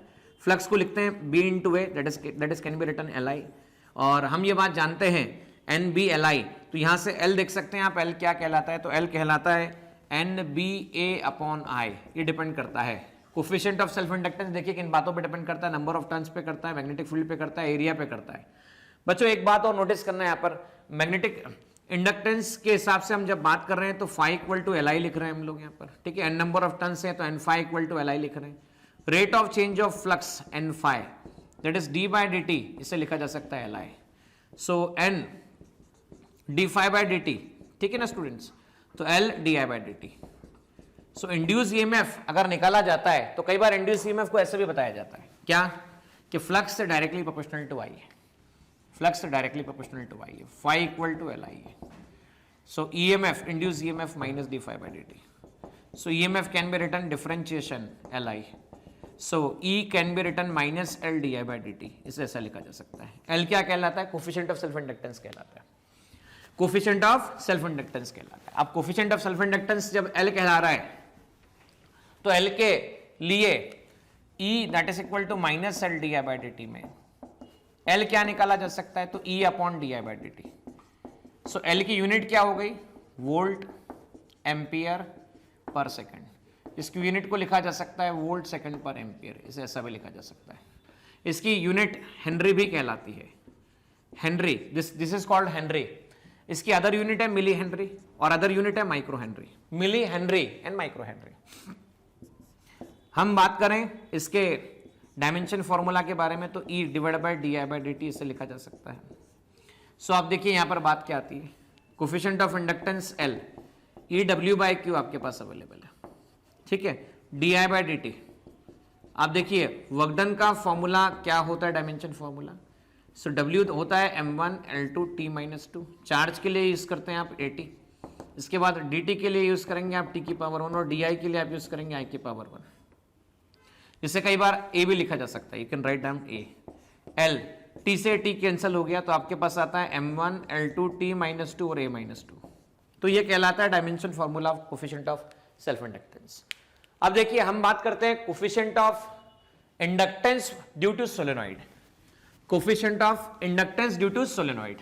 तो सोलेनॉइड क्या होता है, तो पिछले चैप्टर में हम सोलेनॉइड के बारे में पढ़ चुके हैं। मान लीजिए आपके पास में मेटल सरफेस, उस पर आपने बहुत सारे नंबर ऑफ टर्न्स वाउंड कर दिए और टोटल नंबर ऑफ टर्न्स इसमें n है। ये इसकी लेंथ है, इसकी L, cross sectional area A, इसकी रेडियस आपके पास में R है, लेंथ काफी कुछ बड़ी है R के कंपैरिजन में। तो हम जानते हैं सोलेनोइड के कारण मैग्नेटिक फील्ड का फॉर्मूला म्यू नॉट NI दिया जाता है, जबकि N क्या होता है, number of total turns per unit length होता है। सो हम ये कह सकते हैं L कैन बी रिटर्न, देखिए यहाँ पर क्या है, NBA अपॉन I। सो आप सीधा सीधा लिख सकते हैं L N, B की वैल्यू क्या है, तो mu naught small NI A upon I से I कैंसिल हो गया। सो आप देख सकते हैं L कितना आ जाता है, L आ जाता है N mu naught small n into A बराबर। आप चाहें तो स्मॉल n को कैपिटल N अपॉन L लिख सकते हैं, कैपिटल N म्यू नॉट कितना है, capital N upon L into mu not into A। So L equal to mu naught N square A upon L। So L directly proportional to mu naught, L directly proportional to n square, L directly proportional to A, L inversely proportional to small l। ये लिखा जा सकता है। आप चाहें तो इसे आप ऐसे भी एक्सप्रेस कर सकते हैं, you can express like this also. क्या एक्सप्रेस कर सकते हैं आप लिख सकते हैं, क्या था आपके पास expression, L equal to mu not capital N small n A। अच्छा, अभी आपने बताया कि number of turns per unit length, total number of turns per unit length कहलाता है। सो n को चाहें तो स्मॉल n इंटू L भी लिख सकते हैं आप, कैपिटल N मतलब total number of turns. So L can be return mu not capital N small n into L into small n into A। तो L कितना आ जाता है, mu naught N square L upon A। So L directly proportional to N square, ऐसा भी लिखा जा सकता है। ठीक है स्टूडेंट्स, इसे साफ समझ में आता है कि ज्योमेट्री डायमेंशन पे डिपेंड करता है। It does not depends on any other factor like current, it depends on geometry and dimensions only. ये होने के बाद अभी मैंने आप लोगों से चर्चा की, क्या चर्चा की कि सेल्फ इंडक्टेंस फिनोमिना मतलब क्या, कि करंट के चेंज होने के कारण खुद में जो इंड्यूस ईएमएफ डेवलप होता है, इस फिनोमिना को सेल्फ इंडक्शन फिनोमिना के नाम से जाना जाता है। अभी मैंने आप लोगों से यह चर्चा की कि E equal to minus L D I by D T होता है। ठीक है, नेगेटिव साइन हटाया जाए तो मॉड होता है आपके पास में L D I by D T. So E को आप लिख सकते हैं work done per unit charge, तो आप इसे ऐसा भी लिख सकते हैं L D I by D T. ठीक है, अब इसे ऐसा लिखा जा सकता है D W equal to L D Q by D T multiply by D I. अच्छा, rate of flow of charge क्या कहलाता है, तो rate of flow of charge is called current, इसे लिखा जाएगा L D I D I. So D W का integration L integration I D I. अच्छा, इंटीग्रेशन जीरो से लेकर current I, total integration W का आता है आपके पास में W, small W D W का आता है डब्ल्यू, एल आई की पावर 1 होता है, आई की पावर 1 + 1 अपॉन 1 + 1, जीरो से लेकर कहां तक आता है, कैपिटल आई तक आता है। सो एनर्जी स्टोर्ड या वर्क डन इसे कहा जा सकता है L/2 I square from 0 to I। So W that is energy stored can be written half L I square minus 0 square. तो W can be written energy stored half L I square. So energy stored in inductor can be written half L I square. यहां तक ये बातें हम पढ़ चुके हैं। अब चलते हैं स्क्रीन पर, समराइज करते हैं छोटी छोटी। देखिए बच्चों, इंडक्टेंस के बारे में बोला गया, an electric current can be induced in a coil by the flux change produced by another coil in the vicinity of और flux change produced by the same coil, खुद के कारण या पड़ोसी के कारण। The flux through the coil is proportional to the current. अब the geometry change नहीं हो रही तो डिफरेंशिएट करके इस रिलेशन को ऐसा लिखा जा सकता है, कोई फर्क नहीं पड़ने वाला। For a closely wound coil of N number of turns, मैंने कहा था N number of turn, same magnetic flux link with the all turns, ये एक अकेला फ्लक्स है जो सबसे लिंक होगा। When the flux 5b through the coil change, each turn contribute to the induced EMF. हर टर्न जो है क्या करता है, कंट्रीब्यूट करता है, n phi directly proportional to I। इसके बारे में मैं आपसे बात कर चुका हूं। इंडक्टेंस के बारे में बात कर चुका हूं, ज्योमेट्री पर डिपेंड करता है, इंट्रिंसिक प्रॉपर्टीज पर डिपेंड करता है। डायमेंशन फॉर्मूला आपके सामने निकाल के बता चुका हूं। इंडक्टेंस स्केलर क्वांटिटी होती है, डायमेंशन आपके सामने निकाला है मैंने, ऐसा यूनिट हेनरी के बारे में बताया और इसे एच से बताया। आइए अब बात करते हैं सेल्फ इंडक्टेंस टॉपिक के बारे में। मैंने आपसे कहा यह भी संभव है कि अगर ईएमएफ इंड्यूस्ड हो तो सिंगल आइसोलेटेड कॉइल के कारण उसमें जो फ्लक्स चेंज होता है, जो हम करंट वेरी करते हैं, उसके कारण भी पॉसिबल हो सकता है, और इस फिनोमेना को सेल्फ इंडक्शन फिनोमेना कहा जाता है। इस केस में फ्लक्स जो लिंक होता है, मान लो वो टोटल फ्लक्स लिंक होता है एन नंबर ऑफ टर्न से, करंट पास आई होने के कारण n phi direct equal to Li आ जाता है आपके पास में। अब आप डिफरेंशिएट कर देते हैं तो n बाहर निकल जाता है, d phi बाई dt आ जाता है, phi को Li रख देते हैं आप तो L E equal to minus L D I by D T आ जाता है। और ये सेल्फ इंडक्टेंस किसी भी चेंज को अपोज करता है। इसके बाद मैंने आप लोगों से बात की ठीक है, that self inductance EMF always opposes any change on the current coil. अब इसके बारे में मैंने बात की कि N phi N L mu not N I A, इस पर डिपेंडेंसी, मैग्नेटिक फील्ड। उसके बाद में ये देखा हम लोगों ने mu not N square A into L. आपके सामने मैंने ये भी चर्चा की कि अगर हम सोलोनॉइड के अंदर किसी मटेरियल को फिलअप करते हैं जिसकी परमिबिलिटी म्यू आर होती है, रिलेटिव परमिबिलिटी, जैसे मान लो कई बार एग्जांपल होता है सॉफ्ट आयरन फिलअप कर दिया जाता है, तो यहां पे जो लिखा जाता है वो mu R into mu not into N square A लिखा जाता है। मतलब यहां पर म्यू आ जाता है, म्यू बेसिकली इस जगह पर क्या आ जाता है, म्यू नॉट नहीं आता, म्यू आता है, और म्यू होता है mu not into mu R. ये ध्यान रखिएगा बच्चों। फिर आपके सामने मैंने चर्चा की कि D W by D T equal to E I, D W by D T that is equal to L D I by D T. D T से डी टी कैंसिल हुआ, यहाँ पर डी टी से D T cancel होने के बाद में आपने इंटीग्रेशन किया, W equal to integration D W half L I square, basically यहाँ पर आई स्क्वायर आने वाला बेटा है ना, तो ये ध्यान रखिएगा। तो ये एक एनालॉगस टर्म है फिजिक्स में। देखिए आपने को पढ़ा है kinetic energy half M B square होता है, हाफ एम बी स्क्वायर। यहाँ पे भी हाफ आ रहा है, यहाँ पे भी हाफ आ रहा है, देखिए यहाँ पे भी हाफ है और यहाँ पे भी हाफ है। यहाँ मास के प्लेस पर एल है, एल वी स्क्वायर के प्लेस पाई स्क्वायर की हम बात कर रहे हैं। तो this expression remind us of the half M B square mechanical kinetic energy of the particle of the mass M, show that the L is the analogous to mass. L जो होता है एनालॉगस टू मास होता है, L is electrical inertia and जो oppose करता है किसी भी चेंज को, किसी भी चेंज को अपोज करता है। मास क्या था, तो मास की प्रॉपर्टी इनर्शिया थी, वो अपने अंदर किसी भी चेंज को अपोज करता था, वैसे ही यहां पर ये क्या करता है, अपने अंदर किसी भी चेंज को अपोज करता है। तो इस तरह से हम लोगों ने सेल्फ इंडक्टेंस समझा। सेल्फ इंडक्टेंस के साथ साथ अब हम बात करते हैं म्यूचुअल इंडक्टेंस टॉपिक के बारे में कि म्यूचुअल इंडक्टेंस क्या होता है। इसके लिए एक बार फिर कहूंगा मैं, पहले मैं समझाना चाहूंगा बोर्ड से और उसके बाद हम आएंगे स्क्रीन पर। तो ये सेकंड लास्ट टॉपिक है हमारे पूरे चैप्टर का, म्यूचुअल इंडक्टेंस। तो चले बच्चों बोर्ड पर, म्यूचुअल इंडक्टेंस। बच्चों अब हम टॉपिक की बात कर रहे हैं mutual induction, topic number 11, second last topic है पूरी इस वीडियो का, सेकंड लास्ट टॉपिक है। इस टॉपिक में देखिए बात कैसा है कि एक बाहर एक बड़ा वाला सोलेनॉइड, एक छोटा वाला सोलेनॉइड। बड़े वाले सोलेनॉइड के अंदर छोटा वाला सोलेनॉइड रख दिया। बड़े वाले सोलेनॉइड में नंबर ऑफ टर्न N2, इसे मैं S2 कह रहा हूं, ये S1 आपके पास है, इसका radius R2, number of turns N2, number of turns per unit length small n2, length L है, यहां number of turns capital N, total number of turns, number of turns per unit length जो है वो small n1 है, radius R1 है। हमने बड़े वाले के अंदर छोटे वाले को फिट कर दिया। अब हमने क्या किया, पहले देखना ध्यान से, पहले हमने क्या किया, बाहर वाले में करंट पास किया, बाहर वाले में करंट पास किया। अब आप जानते हैं जब भी करंट पास होता है, जैसे ये करंट पास हो रहा है, सो अगर करंट ऐसा पास हो रहा है, ये करंट पास हो रहा है, तो मैंने बोला फिंगर्स को करंट की डायरेक्शन में रखो, तो थंब ऐसा जा रहा है, तो मैग्नेटिक फ्लक्स जो डेवलप होगा या मैग्नेटिक फील्ड जो डेवलप होगा वो ऐसा होगा। अब ये फील्ड जो पास हो रहा है ना, ये फील्ड अगर अंदर छोटा सोलेनॉइड रखा हुआ है तो फील्ड उससे पास होगा।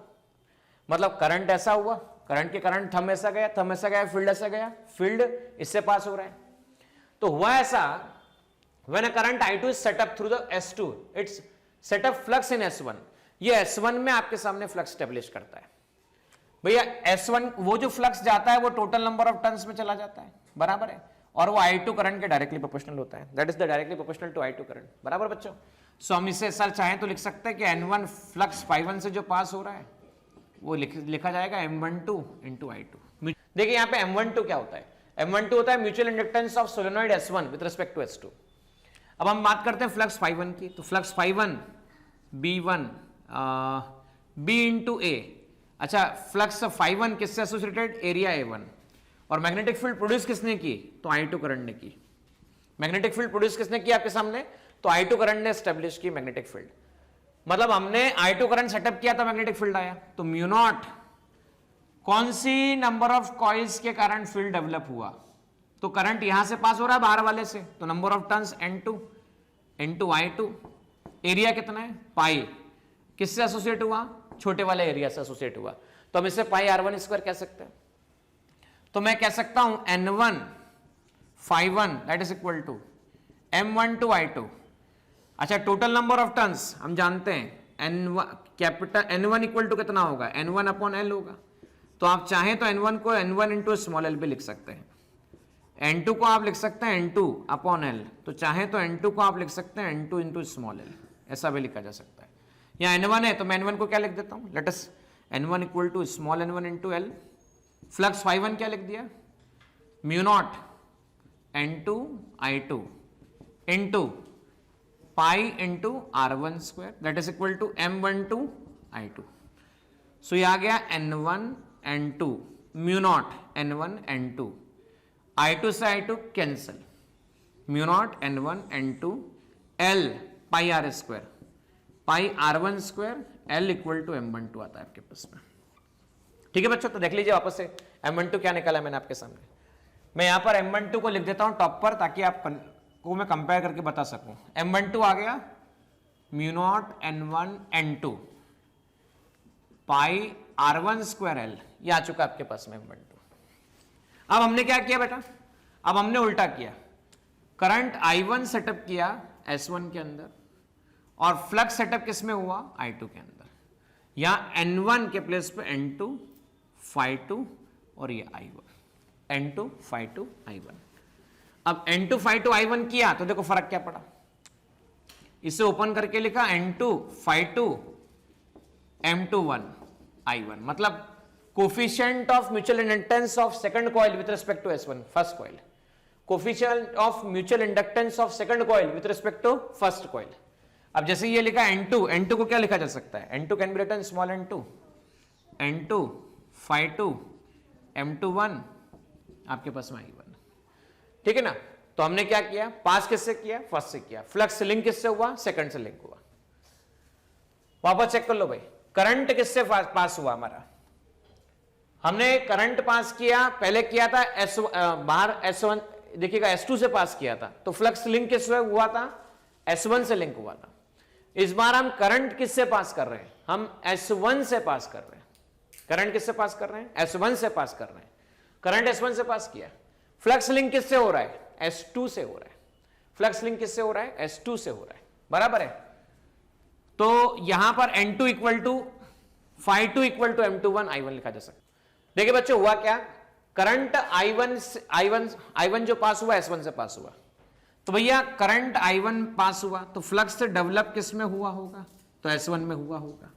तो φ2 इज बेसिकली क्या, flux in S1, flux in S1, flux मतलब magnetic field into area, magnetic field into area, area किसका A1, मैग्नेटिक फील्ड किसमें B1, B1 कितना है mu not N1 I1, area कितना पाई R1 स्क्वायर, एरिया कितना पाई R1 square, ये flux आपके पास में निकल कर आ जाता है। अब इस तरह से φ2 can be written mu not N1 pi R1 square, pi R1 square आपके पास में आ चुका है into mu naught N1 I भी आएगा आपके पास में I1। अब देखो इस फ्लक्स की वैल्यू को उठा के रख दो यहां पर, जैसे आप पुटअप कर दोगे तो N2 φ2 कितना आ गया, mu not N1 pi R1 square I1 equal to M21 into I1 से I1 कैंसल, M21 देखो कितना आता है आपके पास में म्यू नॉट। अब N2 को क्या लिखा जा सकता है, N2 into small l, mu not N2 into small l into N1 pi R1 square. So M21 can be written mu not N1 N2 pi R1 square into l। अब ये check करो, इसे इक्वेशन नंबर फर्स्ट कहता हूं, मान लो equation number first और equation number second है, इसमें क्या दिख रहा है आपको, देखिए दोनों इक्वेशन में आपको RHS सेम दिख रहा है, mu not N1 N2 N2 pi R1 square into L। So हम कह सकते हैं M12 equal to M21 by first and second. So इस तरह से कोफिशिएंट ऑफ म्यूचुअल इंडक्टेंस दोनों को हटा के कैपिटल M लिखा जा सकता है। कैपिटल M लिखा गया है तो कैपिटल M डिपेंड करता है mu not N1 N2 pi R1 square L। बच्चों एक बात और बताना चाहूंगा, ये तो अभी इसके बीच में मीडियम जो है वो एयर अवेलेबल है, पर कई बार ऐसा होता है कि मीडियम एयर नहीं लिया जाता, कई बार मीडियम बदल दिया जाता है। मान लो कोई मीडियम या कोई सॉफ्ट आयरन रख दिया तो परमेबिलिटी आ जाएगी, यहां पर सॉफ्ट आयरन रखा तो देखो क्या फर्क पड़ेगा, फर्क ये पड़ेगा M equal to mu N1 N2 pi R1 square L, और म्यू को लिखते हैं mu not into mu R, mu not into mu R. तो M आ जाएगा आपके पास में कितना, M will become mu not into mu R N1 N2 pi R1 square L। तो ये आता है आपके पास में कोफिशिएंट ऑफ म्यूचुअल इंडक्टेंस। तो coefficient of mutual inductance depends on the geometry, number of turns, radius मतलब क्रॉस सेक्शनल एरिया और लेंथ, इन सब बातों पर डिपेंड करता है, मटेरियल पे डिपेंड करता है। तो चले स्क्रीन की तरफ चलें और समराइज करें इस टॉपिक को। देखिए स्टूडेंट, म्यूचुअल इंडक्टेंस टॉपिक में मैंने आपको यही बताया, क्या बताया कि आपके पास में अंदर वाला जो सरफेस है उसे S1 कहा गया, बाहर वाला S2 है, दोनों की लेंथ L है, बाहर वाले का रेडियस R2 है, अंदर वाले का रेडियस R1 है, नंबर ऑफ टर्न्स N1 और नंबर ऑफ टर्न्स N2 आपके पास अवेलेबल है। अब होता ऐसा है कि आप करंट बाहर से पास करते हो I2, उसके कारण फ्लक्स जब लिंक होता है N1। अब इससे आप जब सॉल्व करते हो तो इससे सॉल्व करके देखो आप रिलेशन क्या निकालते हो, वही रिलेशन है जो मैं आपके सामने अभी बोर्ड पे बता चुका हूँ, द सेम रिलेशन, ठीक है। तो हमने जो बोर्ड पे बताया N1 ∅1 N1 मतलब small n1 into L, ∅1 B into A, area pi R1 square. Current बाहर वाले से पास हुआ तो मैग्नेटिक फील्ड बाहर वाले का लेना पड़ेगा, mu naught N2 I2। Solve करने पर mu naught N1 N2 pi R1 square L, और I2 तो कैंसिल हो चुका है। अब इस बार उल्टा किया, इस बार उल्टा क्या किया, करंट S1 से पास किया, फ्लक्स ∅2 में लिंक हुआ, पर मैग्नेटिक फील्ड तो फर्स्ट में ही डेवलप हुआ था। इस कारण से हमने इसे जब सॉल्व किया तो N2 ∅2 N2 मतलब स्मॉल n2 इंटू एल पाई R1 स्क्वायर, बाहर वाले करंट अंदर से पास किया तो मैग्नेटिक फील्ड अंदर वाले का लेना पड़ेगा, mu naught N1 I1, mu naught N1 I1 लिया गया, दोनों को इक्वेट किया, दोनों का इक्विवेलेंट्स आता है कि म्यूचुअल इंडक्टेंस कोफिशिएंट दोनों के लिए दोनों तरह से सेम होता है। अब अगर मान लो मीडियम कोई डिफरेंट हो तो म्यू रिप्रेजेंट करते हैं, mu not into mu R लिखा जाता है, ये भी मैं बता चुका हूँ। अब देखिए ये फेराडे का जो एक्सपेरिमेंट नंबर 3 था जिसमें क्या बताया गया था, उसमें बताया गया था जब की क्लोज की गई थी तो यहाँ से C2 से मैग्नेटिक लाइंस ऑफ फोर्सेस पास हुई थी, जो कहाँ पर पहुंची थी, C1 से पहुंची थी। तो भैया पहला कॉइल C1, दूसरा कॉइल C2, तो म्यूचुअल इंडक्टेंस हो गया। मान लो पहले कॉइल में नंबर ऑफ टर्न्स N1 है, पहले कॉइल में नंबर ऑफ टर्न्स N1 है, करंट I1 डेवलप हुआ, इसमें नंबर ऑफ टर्न्स N2 है, तो हमने क्या किया, की को प्रेस किया तो देखो क्या हुआ, क्या फर्क पड़ा। इसमें कहा इन एक्सपेरिमेंट नंबर 6.3 मतलब थर्ड वाला experiment, section 6.2, in that experiment EMF is induce in coil C1। तो देखो C1 में इंड्यूस EMF डेवलप हो रहा है, जब C2 से करंट पास हो रहा है तो C1 से एसोसिएट हो रहा है, तब वो C2 से करंट जो पास हो रहा है वो C1 से एसोसिएट हो रहा है, बराबर है। इंड्यूस EMF डेवलप हो रहा है, और इंड्यूस EMF जो डेवलप हो रहा है बच्चों देखो क्या लिखा हुआ है यहाँ पे, in that experiment the induce EMF is develop in C1 whenever there was change in the current through the C2। अब क्या बोला गया, let ∅1 be the flux through the coil C1, तो पहले से जो फ्लक्स है वो ∅1 कह दिया गया, और करंट किसके कारण से, I2 के कारण। तो हमने बोला I2 करंट पास किया, N1 ∅1 mutual inductance coefficient M कह दिया। अब दोनों तरफ rate of flow of charge is called current, इधर भी डिफरेंशिएशन कर दिया, इधर डिफरेंशिएशन कर दिया, डिफरेंशिएशन किया तो ये आ गया आपके पास में differentiation N1 ∅1 dt differentiation M di/dt। अच्छा ऐसे कहते हैं EMF डेवलप हुआ, EMF डेवलप हुआ पहले वाले के अंदर हुआ, so E1 equal to minus M di2/dt, मतलब जब दूसरे में करंट का चेंज होगा तो पहले में इंड्यूस EMF डेवलप होगा। हर बात एक्सपेरिमेंट की यहाँ पे रिलेट हो चुकी है। तो चलिए आखिरी टॉपिक शुरू करते हैं। आखिरी टॉपिक की शुरुआत है एसी जनरेटर। तो जनरेटर क्या है, एक ऐसा एप्लीकेशन है जो एसी जनरेट करने के काम आता है। The modern AC generator with the typical capacity of 100 mega W is a highly evolved machine, और ये एक इन्वेंटर निकोला टेस्ला जिनने इसमें काफी बड़ा कंट्रीब्यूशन किया इस मशीन को डिजाइन करने में। इसमें होता ऐसा है, आपके सामने की बात है, मैं डिस्कस कर देता हूं। North pole, south pole, magnetic lines of forces होती हैं जिसके अंदर हम कॉइल को रोटेट करवाते हैं। कॉइल का कनेक्शन स्लिप रिंग्स के साथ में अटैच किया जाता है। यहाँ पे कार्बन ब्रश आपके सामने बताए गए हैं, और अल्टरनेटिंग EMF हमें डेवलप होता हुआ मिलता है, क्योंकि जब हम कॉइल को रोटेट करवाते हैं तो क्या फर्क पड़ता है ये मैं बोर्ड पे चल के आपको एक्सप्लेन करूंगा। What will be the effect when we perform the rotation in magnetic field. उसके बाद मैं आकर वापस समराइज करूंगा किस तरह से हो रहा है, और फिर ये इस ग्राफ के बारे में चर्चा करके इस टॉपिक को मैं क्लोज करूंगा। तो चलें बोर्ड पर समझ। देखिए बच्चों, हम बात कर रहे हैं किस बारे में, मैंने अभी कहा north pole south pole, coil का रोटेशन हो रहा है, coil constant angular speed omega से घूम रही है, तो थीटा आपके पास में ओमेगा टी आ गया। अब देखो हो रहा है मैग्नेटिक फील्ड में, जब आप कॉइल रोटेट कर रहे हो तो मैग्नेटिक फ्लक्स को कट कर रहे हो, मतलब चेंज कर रहे हो। तो चलो फ्लक्स लिख ले, फ्लक्स क्या होगा, mod B mod A cos omega T. अच्छा फ्लक्स आ गया तो हमें rate of change of EMF is induced, rate of change of flux is called induced EMF, so B A cos omega T. अच्छा n number of turns होंगे तो n से multiply होगा, minus N divide by D T, so minus N B A differentiation cos omega T.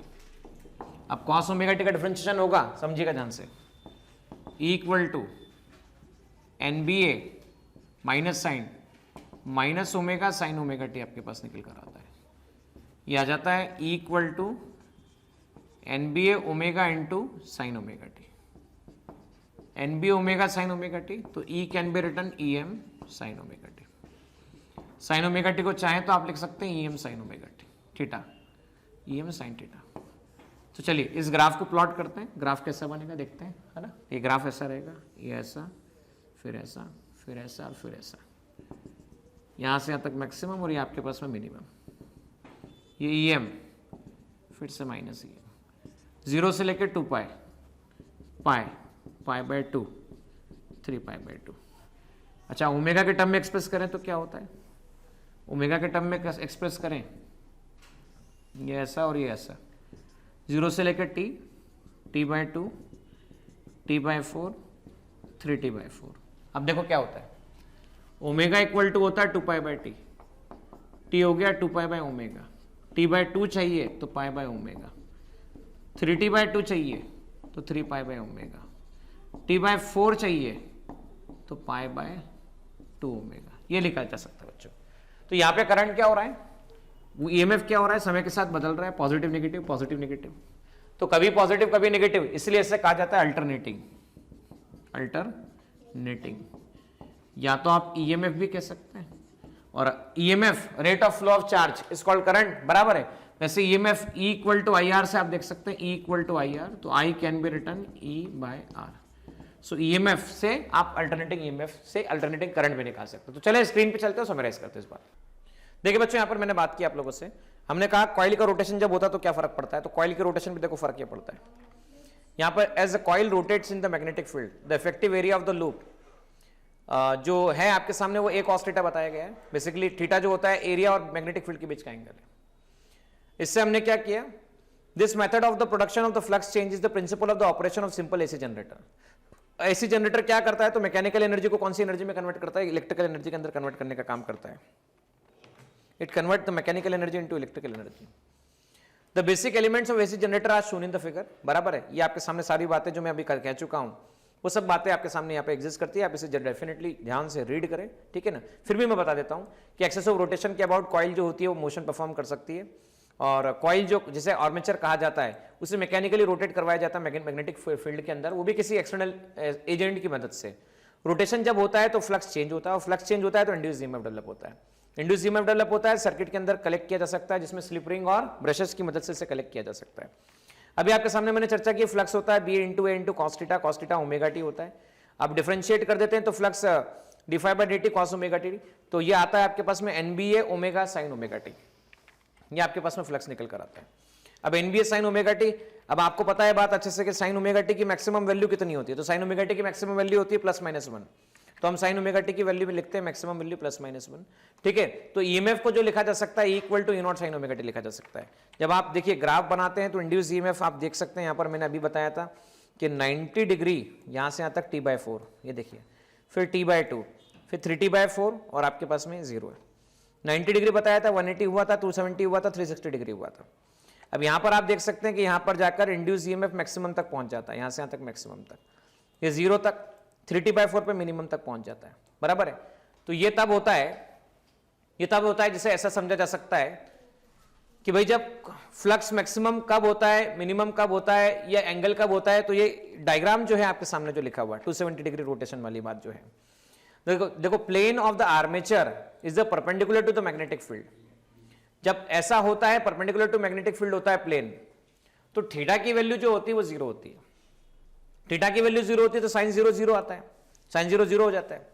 अब ये plane ऐसा है तो देखो यहाँ पे ये नॉर्मल होगा और मैग्नेटिक फील्ड होगा, नॉर्मल और मैग्नेटिक फील्ड। अब समझना बेटा, हम लोगों को एंगल किसके बीच में लेना होता है, थीटा यहाँ किस किस के बीच का एंगल है, तो थीटा यहाँ पर एंगल किस किस के बीच का है। थीटा की वैल्यू देखिए यहाँ पर 90 डिग्री होती है तो साइन 90 की वैल्यू +1 होती है, साइन 90 की वैल्यू +1 होती है। ये देखिए normal vector, normal area vector बोलते हैं जिसे, और ये मैग्नेटिक फील्ड है, दोनों के बीच का एंगल 90 डिग्री है, साइन 90 + 1। अब जब आपने पहले ऐसा रखा था, ऐसा, फिर ऐसा किया और फिर रोटेशन कर दिया, तो यहां पर आप देख सकते हैं एरिया वेक्टर जो आ रहा है वो एरिया वेक्टर जा रहा है ऑपोजिट, और magnetic field north to south ये जा रही है इस तरफ। दोनों के बीच का एंगल 180 डिग्री, और cos 180 डिग्री कितना होता है, साइन 180 डिग्री 0 होता है। वापस आप एक रोटेशन और घुमाते हैं, एक रोटेशन जब आप घुमाते हैं तो देखो ये PQ वाली जो साइड है, आप ऐसा RS वाली जो साइड है, तो वो वाली साइड इधर नीचे आ जाती है, Q इधर घूम के इधर आ जाता है। ये देखिए RQ हो गया, यहाँ पर QP अवेलेबल है, यहाँ RS अवेलेबल है।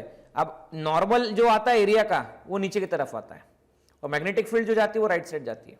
तो दोनों के बीच का एंगल जो होता है वो 90 डिग्री होता है, और 90 डिग्री जब एंगल होगा तो मैक्सिमम होगा, मतलब बेसिकली 270 डिग्री से रोटेशन हो जाता है, और साइन 270 डिग्री नेगेटिव होता है, बराबर है बच्चों। अब यहाँ पे देखिए, जब अब हमने इसको और घुमाया एंटी क्लॉकवाइज डायरेक्शन में, तो होता है ऐसा, SP ऊपर चला जाता है, SR, बराबर है, SR ऊपर चला जाता है, नीचे की तरफ QP आ जाता है आपके पास में। तो वहां पर आप देख सकते हैं एंगल 360 डिग्री जो आता है, और साइन 360 डिग्री आपके पास में 0 डिग्री वैल्यू, 0 आंसर निकल कर आता है। तो यहां पर हम ये ऑलमोस्ट सारी बातें ग्राफ के माध्यम से मैं आपको बता चुका हूं बच्चों। देखिए अब यहाँ पर मैक्सिमम +1 और मिनिमम -1 होता है, और पोलैरिटी जो होती समय के साथ बदलती है। तो यहां पर वही सब कहानी लिखी हुई कि 90 पे प्लस होगा, ये 270 पे माइनस होगा, ये आपके पास में 180 होगा, और 360 पर इस तरह से मोशन परफॉर्म हो रहा होगा। यहां पर आपके सामने आता है E0 sin ω-t, ओमेगा को 2πf लिखा जाता है, ठीक है ना। तो कमर्शियल जनरेटर्स जो होते हैं बेसिकली उनका फंक्शन क्या होता है, देखिए यहां पर, in commercial generators the mechanical energy required for the rotation armature is provided by the water falling from the height. भाई जब ऐसा होता है कि पानी की मदद से चलाया जाता है तो इसे कहते हैं, डैम को यूज करके कहा जाता है, इसे हाइड्रो इलेक्ट्रिक जनरेटर कहा जाता है। अब स्टीम की मदद से चलाया जाता है तो इसे क्या कहा जाता है, इसे कहा जाता है थर्मल जनरेटर कहा जाता है। क्या कहा जाता है, थर्मल जनरेटर कहा जाता है। और अगर मान लो कोल के प्लेस पे न्यूक्लियर फ्यूल से चलाया जाता है तो इसे न्यूक्लियर पावर जनरेटर कहा जाता है। आज की तारीख में 500 मेगाडब्ल्यू तक के इलेक्ट्रिक पावर प्लांट बनाए जा चुके हैं। भारत के अंदर जो फ्रीक्वेंसी यूज होती है वो 50 हर्ट्ज होती है, और अमेरिका की बात करें तो हम लगभग 60 हर्ट्ज फ्रीक्वेंसी यूज होती है। बच्चों बाकी ये बातें आपके सामने म्यूचुअल इंडक्टेंस के लिए L का जो डायमेंशन होगा वही डायमेंशन M का भी होगा। EMF के लिए मैं डायमेंशन आपको बता चुका हूं, फ्लक्स के लिए डायमेंशन हम लोग बात कर चुके हैं। बच्चों अगर मैं चाहूंगा कि अगर आपको ये लेक्चर मतलब ऐसा लगता है कि इसमें आप लेक्चर में आपकी थोड़ी बहुत भी मदद हुई है, तो कम से कम उन बच्चों तक भी पहुंचाइए जिन लोगों को इसकी रिक्वायरमेंट है। देखिए यहां पे एक दो बातें और है, series combination of inductance, parallel combination of inductance, inductor, इन पे मैंने चर्चा नहीं की ज्यादा डिटेल में, क्योंकि मैं फिर से कहा हूं ये वीडियो केवल एनसीईआरटी को टारगेट करते हुए बनाया गया वीडियो है। फिर भी अगर आप चाहते हो कि आप ये सब चीजें और डिटेल में पढ़ना चाहते हो तो मैंने डिस्क्रिप्शन में लिंक दिया, लिंक के अंदर एक वीडियो शेयर किया है, और वो वीडियो भी इलेक्ट्रोमैग्नेटिक इंडक्शन का जेडबल में यूनिट लेवल के कांसेप्ट्स को कवर करने वाला वीडियो है। उस वीडियो को भी जाकर जरूर देखें। और अगर वीडियो आप लोगों को लगता है कि आपको पसंद आया है तो देखिए आपका बेसिकली जो मेरा जो मोटो है वो ये है कि आप लोगों को बेनिफिट अगर होता है तो आपके माध्यम से और दूसरे बच्चों को बेनिफिट होना चाहिए। इतना ही कहूंगा, ज्यादा से ज्यादा लोग तक पहुंचाए, यह कह के मैं नेक्स्ट वीडियो लेकर हाजिर होऊंगा। नेक्स्ट वीडियो का टॉपिक रहेगा magnetism and matter. We will work out for the magnetism and matter.